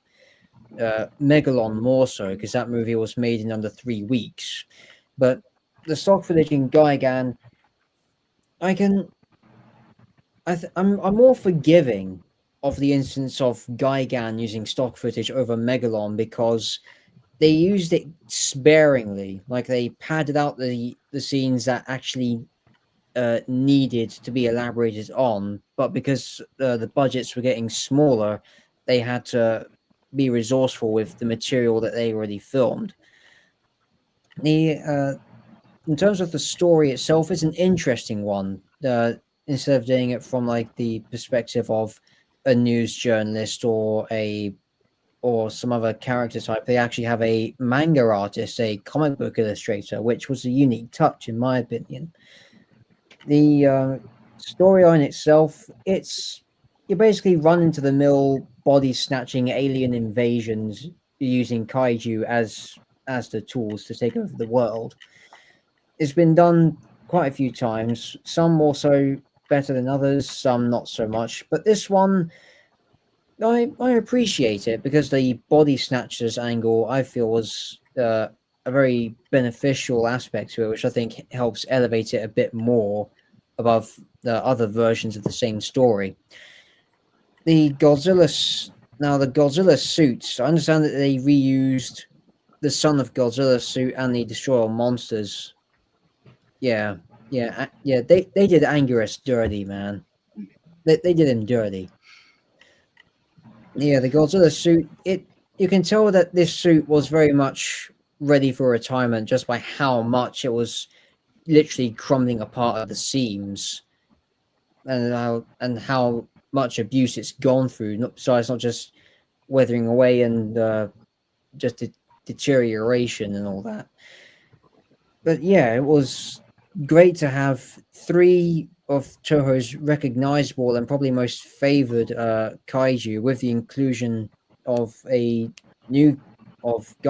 who was the new guy on the block. And you actually got a really interesting design with this metal hooks merging on with flesh and the visor like over his eyes. Now, this was a very cumbersome suit to use for the actor, because these claws, the suit actor made these from solid fiberglass. So you can just imagine the And actors. according to Anthony Jordan from Anthony Jordan Movie and Games, Mm. they for each arm to use is pretty much around 50 to 60 pounds, maybe even up to 80 pounds. That's true. But yeah. Yep. Yeah. Again, interesting story, interesting characters, simple premise, but well, it is rough around the edges in some places. Although it's on a technical level, on a technical point, it's very good. The monster fights are entertaining. So too are some of the fights between the human characters and the aliens. But yeah, I wouldn't say it's the absolute worst Godzilla movie out there, but it's not the absolute greatest either. To me, it's in between, but it's more towards the greater side. Yeah. No, yeah. And then I know Kevin put in his quick thoughts on the music, because the music was really, the music the music stood out a lot. So now I'll just get to Jake, and just the little things that you caught and that you liked about the movie, and then we can get to I can get to everyone's final thoughts. I really didn't have no real issues with this film. The only thing I thought was weird was the whole manga aspect, Shikra and Mamagon. I was just like, really, you had to pick those monsters? You could have come up with something better. And of course, I know it had to deal with children and all that, but I was like, really, a monster of homework and a monster of strict mothers? I was just like, But other than that, I mean, I enjoyed pretty much everything about the film. I enjoyed the score of the film. Really enjoyed. My only nitpick was the whole manga aspect. So that's it for me. Cool. John. I will say my nitpick is I feel, I know this probably changed the course of the genre and the franchise forever, but in my opinion, I felt like making Godzilla and Anguirus talk was unnecessary. Yeah, I didn't I don't understand why they made them do it. That had nothing to do with the film. So why did they just go like, you know what? Let's just make them talk. It's like, why? Why do we need to make them talk? What was the point? Yeah, they could have included speech bubbles to keep in with the comic book theme if they were going to have them talk. I think that's what would have worked better. Well, in the Japanese version, they was comic bubble. Yeah. Wow. Yeah, because when they're doing the speeches, all you hear is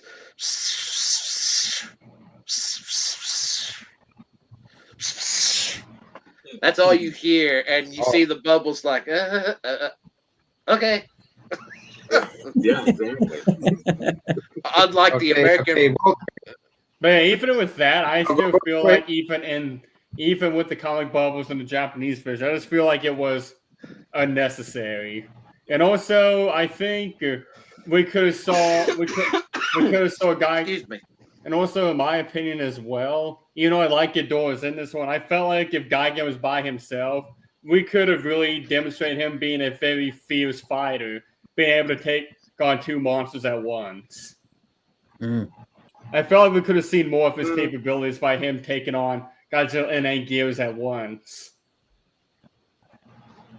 I still think he wouldn't. I still think he had no chance. Did you ask me? I still think. What's up? Did you ask me something? I ain't know if I heard you. All right. Just saying that, like what Sean was saying, that he think. I mean, it's a good terminology, but I would still think that guy. I still think Gigan would, even if he was even more fierce, he would still lose to. He would still be overwhelmed by Godzilla and Anguirus. Like if he was to be by himself. But no, but I mean, but I understand. Like if they would have given him more weapons, like freaking. But come on, Big Bad Wolf. Before I get to before I get to everybody's final thoughts. Imagine what happened to Gigan in Final Wars, where he looked like he was roided up, man. He was roided up, and Godzilla took him out in like less than 2 or 3 minutes. Well, I think of that one, it had to do with what Toho decided to divide him out. Yeah. Because Toho just literally made him a gag character. Yeah, despite giving him a very two badass redesigns, in my opinion. And badass arsenal. arsenals. The hooks, then with the buzz saws on both of his hands, which is just a whole other level of Jesus Christ. Well, and they gave him discs that he could shoot out, and he doesn't get decapitated throughout the film. It's like, what did you do, Toho? Well, most of the kaijus in Final Wars were pretty much, on a strict diet. So cannon fodder. They had to be jacked up to look to what they look to for a film like that. Mm-hmm. I still laugh at the part where King Caesar uses Anguirus as a soccer ball, and Godzilla goes. Yeah. And Gear still makes it to the other side, and King Caesar has to look like, damn it. He's like, Oh yeah, but okay. Now, final thoughts, and I'll start with Big Bad Wolf. I mean, much like Dan Filming, the professor, it's not the best out there, but it's not the worst. But this film still has a special place for me, just because it was my introduction to the franchise as a whole. If I hadn't been introduced to this, I probably would have been introduced to Godzilla until later on down the line, like when I was 7 and watched Godzilla Final Wars. But with that, Gigan literally became my favorite villain, and Anguirus became my favorite ally, just because those were the first two I was introduced to for that franchise. Cool. You want to rate the film? I will give it a 7. Cool. Jake. Well, this one, considering it was my very first Godzilla film, it holds a special place in my heart. I enjoyed it completely. First Godzilla film to have a tag team kaiju action. Other than that, I will give it a respectable 8.5. Cool. Jedi Grand Vel, Sexual Chocolate. All right. Like I say, it's one of those films I can say I would be with the first thing. It's not the worst, but it's not the best. But it's one that really holds a special place in my heart, and I'm glad that it's something that I got to experience going to to a drive-in, and watching it, and seeing it on the big screen, because movies like this deserve to be, and that's what they're made for, to be on the big screen, not on some small, not even on a 50 or 100 foot, inch TV. It needs to be on a massive scale to show this kind of action on what you're watching, And I just want to add on too. The simple fact is, since this was Nakajima's last, suit performance, the fact that it ends with Godzilla and Anguirus going into the, pretty much a Western, sailing off into the sunset, it's almost like kind of like bookend for, Nakajima to say, this is your final hurrah, you're going into the sunset, and that's your, it's like say farewell to his suit acting. You know, I mean, because you did so much great work. I feel like that was his kind of like a homage to him for saying, "Hey, thank you for doing so much, work and getting your balls shot, setting on fire and all that stuff." So I feel that for him, that was Almost drowning. almost drowning. I feel that was just for Almost him. had a heat stroke. I'm almost having a heat stroke. Being buried alive under the set. All these things contribute to knowing that give this man the kudos that he deserves. And like I say, see, and in a way, it kind of made me feel kind of, teary eyed, when I, remember watching it, because it's like that's his last performance as a kaiju in general. But in a way, I feel like it's a good one because it lets you know that he had a good run, and who takes over next is going to do a good job because hey, that's how it is. But to give it a rating, I'm gonna give it like a little said. I'm gonna give it a 7 for me. Cool. Kaiju Pimp Daddy.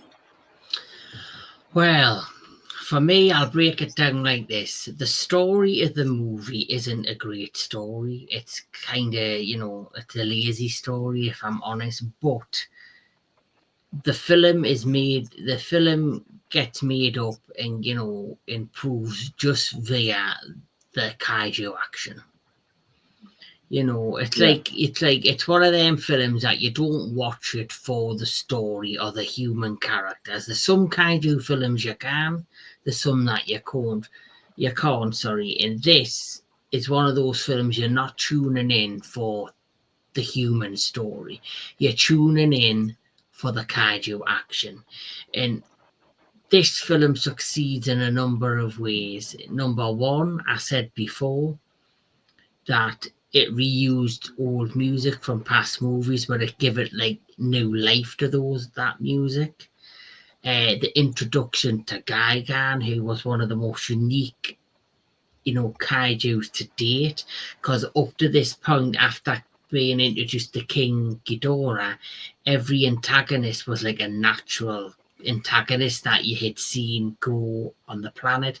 Ebera, Gabara, and all of that stuff. And then obviously we did have the smog monster Hedorah, but I just found him so unique. And another highlight is how great they showcased Anguirus. Anguirus was the VIP of this movie. Of course, as everyone who has said, it's not the greatest of the kaiju films or of the Godzilla franchise, but for me personally, it ranks up there because of the uniqueness of Gigan, Anguirus, the music, and the kaiju action. And for me, I'm going to rank it 7 out of 10. Nice. The Professor. Okay. Final thoughts.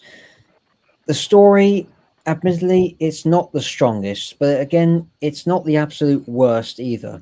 The characters, I actually like them, even if they are meant to be comic relief. The aliens, they're an interesting one, especially with the cockroaches as body snatchers, while also using the kaiju as their own invasion weapons via mind control. That is a plot device that's been used a number of times throughout the Showa era, not just in Godzilla, but in some of the Gamera movies as well. And I think it was just done to death and ultimately ran its course to the point where it became predictable. The kaiju action itself, it's undoubtedly the highlight of the movie. The suit acting and the special effects, although Tsuburaya didn't direct the special effects in this movie, it's exactly where Godzilla vs. Gigan excels, especially how Nakajima and Ken Satsuma choreographed the fighting between Gigan and Godzilla, since they were both playing those characters respectively.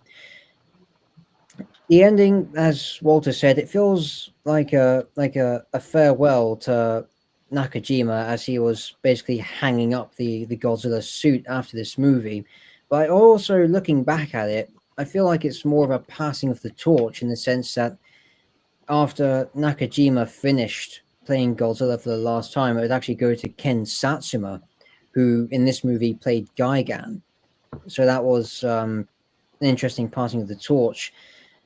On a technical standpoint, the film, again, not the absolute best, but not the absolute worst either. It's not like in terms of Godzilla vs. Megalon, where over 50% of the movie is just stock footage made to pan out the runtime. No, the stock footage here, by comparison, is used sparingly and appropriately.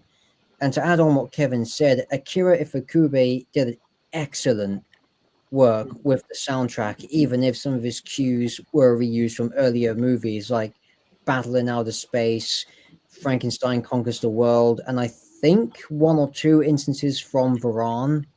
Yeah. I don't know, I'll have to double check that again. But anyway, the story is admittedly where the film falls down, but the kaiju action is what undoubtedly makes it enjoyable. For me, I'd say I'd either give it a 5.5 or a 6 out of 10. I'm in between the two. Yeah. Cool.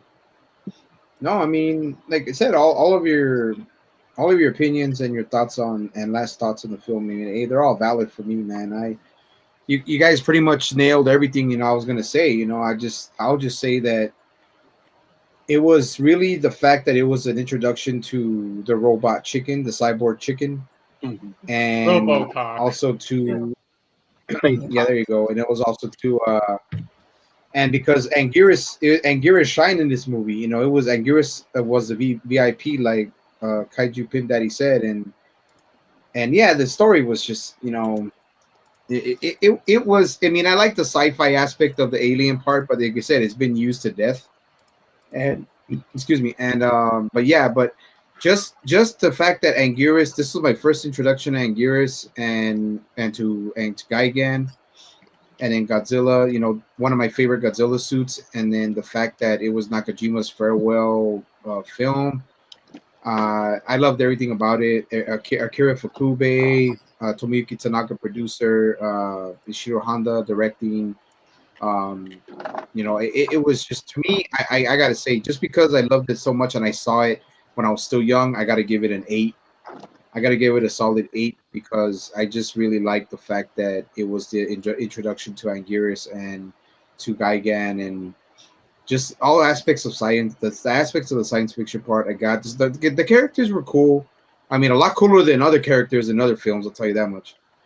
But it just that's just in my opinion. But so far, that's what I'll give it, an 8.5. But as far as that, guys, just wanted to know what everybody's got going on before we wrap it up for this volume 26 of the Sci Fi Society podcast. So, Big Bad Wolf, what you got coming up, man? Well, not much. Besides, I'll probably be editing a video for this next week's video. I mean, this next Tuesday, and it'll probably be either from Monster Hunter Wilds, or it could be from the new game called Repo, which is pretty much Lethal Company, but so much better. Or I may do one from GTA 5 sumo gameplay, where you pretty much are in vehicles to try and get to this little bubble before the time runs out, but you're trying to bump each other out of that bubble. And if you don't make it to the bubble in time, you blow up. Nice. That's cool. So that's pretty much it. Okay. Yep. Pretty fun. Very goofy. Yeah, Jake. Jake Hall's really not a streamer, so if he does anything, we'll probably bring him on the Sci Fi Society, or he'll jump on the Entertainment Headquarters whenever we do. I was gonna ask, are you gonna be able to be on the Space Amoeba, Jake Hall? Yeah, I'm off on Thursdays and Fridays now, so yeah, I should be able to be on there. Yeah, I think if I can fit you on, I can, because I think even when I pay for StreamYard, I'm only can have 10 people on. Oh, okay, yeah, I forgot. Yeah, my bad. I forgot that you have a full. You got a full roster. Yeah, but me and Jake are gonna be doing something together because we're gonna be doing a new thing on my channel. So I'll talk about my channel and then everyone can do. So coming up for me on tomorrow, I'm going to be on the Metal Tavern Radio, and we're going to be doing Highlander, part of our cinematic synergy, me and DJ Anubis and Anthony Jordan of Anthony Jordan's Movies and Gaming. Then on Tuesday, doing it live, it's going to be me, Anthony Jordan, DJ Anubis, doing a Into the Darkness horror special. We're going to be doing Demons 1 and 2. And then on the 27th, of course, I'll be doing my Kaiju Connections classic kaiju review, Space Amoeba, with most of you guys.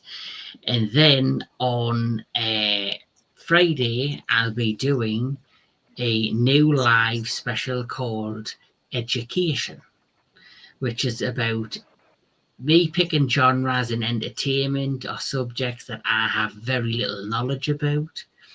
And because of that, I've be bringing in some experts. The first one is going to be educating me on Gundam, and it's going to have Anthony Jordan in Gojira 85.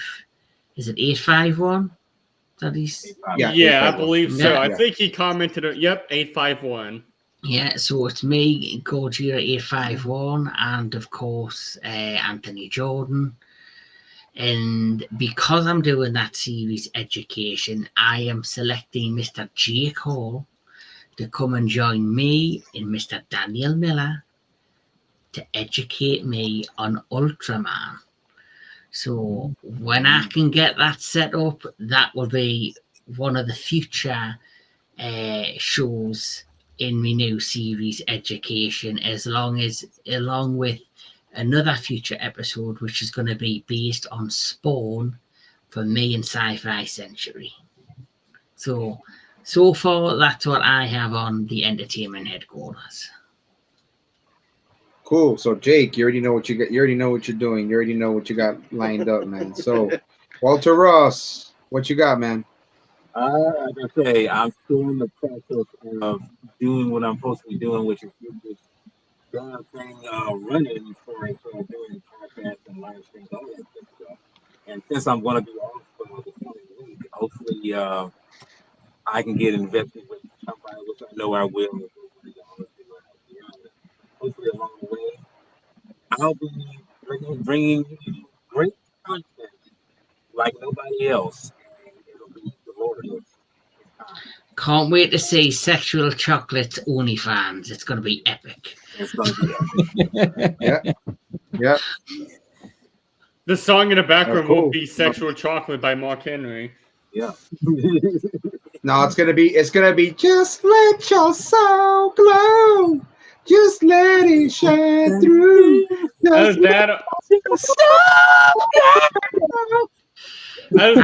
Either that or "Chocolate Rain" by Prince. No, well, I was thinking of the song actually by the band Hot Chocolate. I believe in miracles. Oh no! Right? That's right. I didn't even realize that was the name of the band. That is a band. Yeah. Hey Kevin, that's a good one, bro. Because it's a goddamn miracle he got a freaking laptop. Really? After a lot of bullshit. Yeah. About damn time he got one. Well, Walter, if you're free on Wednesday, that might be the best day. Okay, that'll work for me. I mean, like I say, I'll probably be doing some dibbling, but yeah, I definitely like to say it'll be probably early in my time because I know it'll be like afternoon when you do it. Yeah, well, just messages on the day and we'll sort it out. Gotcha. Not a problem. Okay, and then filming The Professor. Anything coming up? No, nothing in the pipeline as of yet, but given that this year marks an anniversary of Godzilla Raids Again, I have a very special time-lapse illustration planned out already. So mark your calendars for that anniversary, because on that day, it's going to be another great illustration. Other things that are going on, again, nothing in the nothing in the pipes as of yet, but I do have some plans for more illustrations in pre-production, and also doing some more fiction writing that I might get recorded into audio shorts.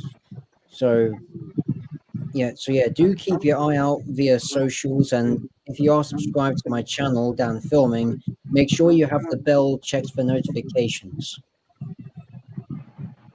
Sweet.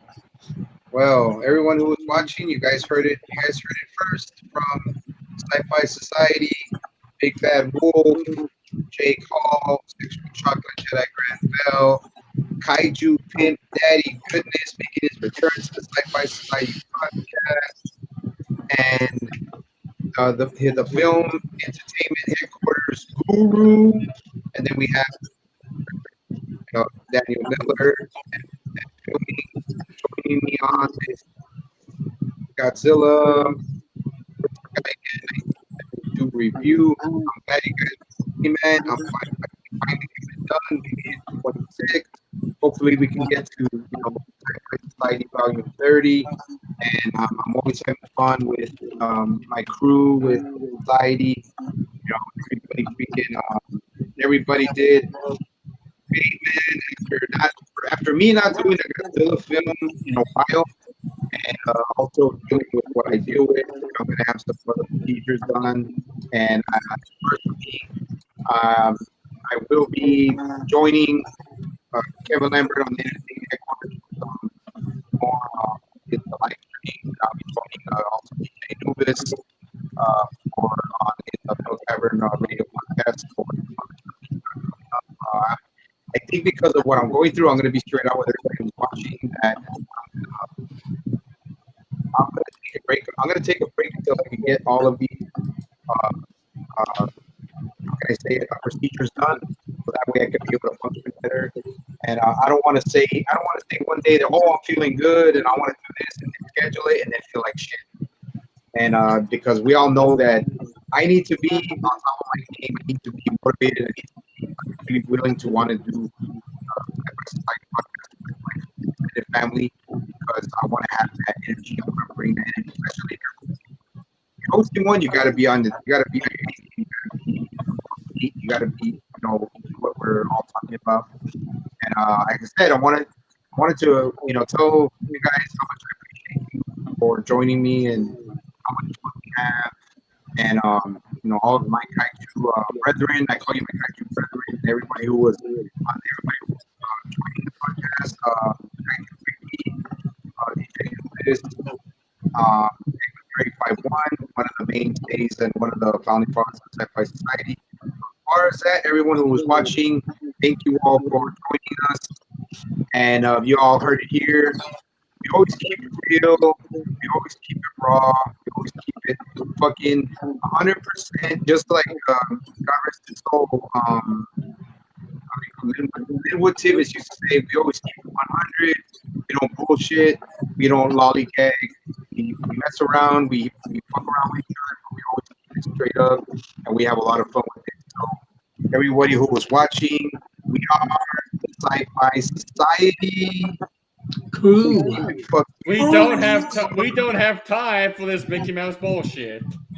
Exactly. If I have that clip, I'll put it on just like DJ Nubis. But as far as that goes, guys, we are out of here. Keep the kaiju.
Sci Fi Sciciety, bro.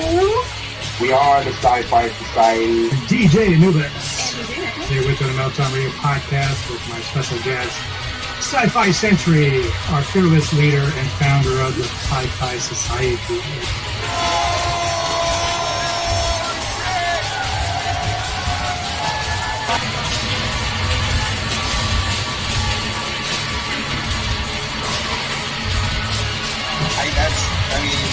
That whole story, like, that's pay-per-view, guys. Like, you don't get a lot of that stuff. All right, go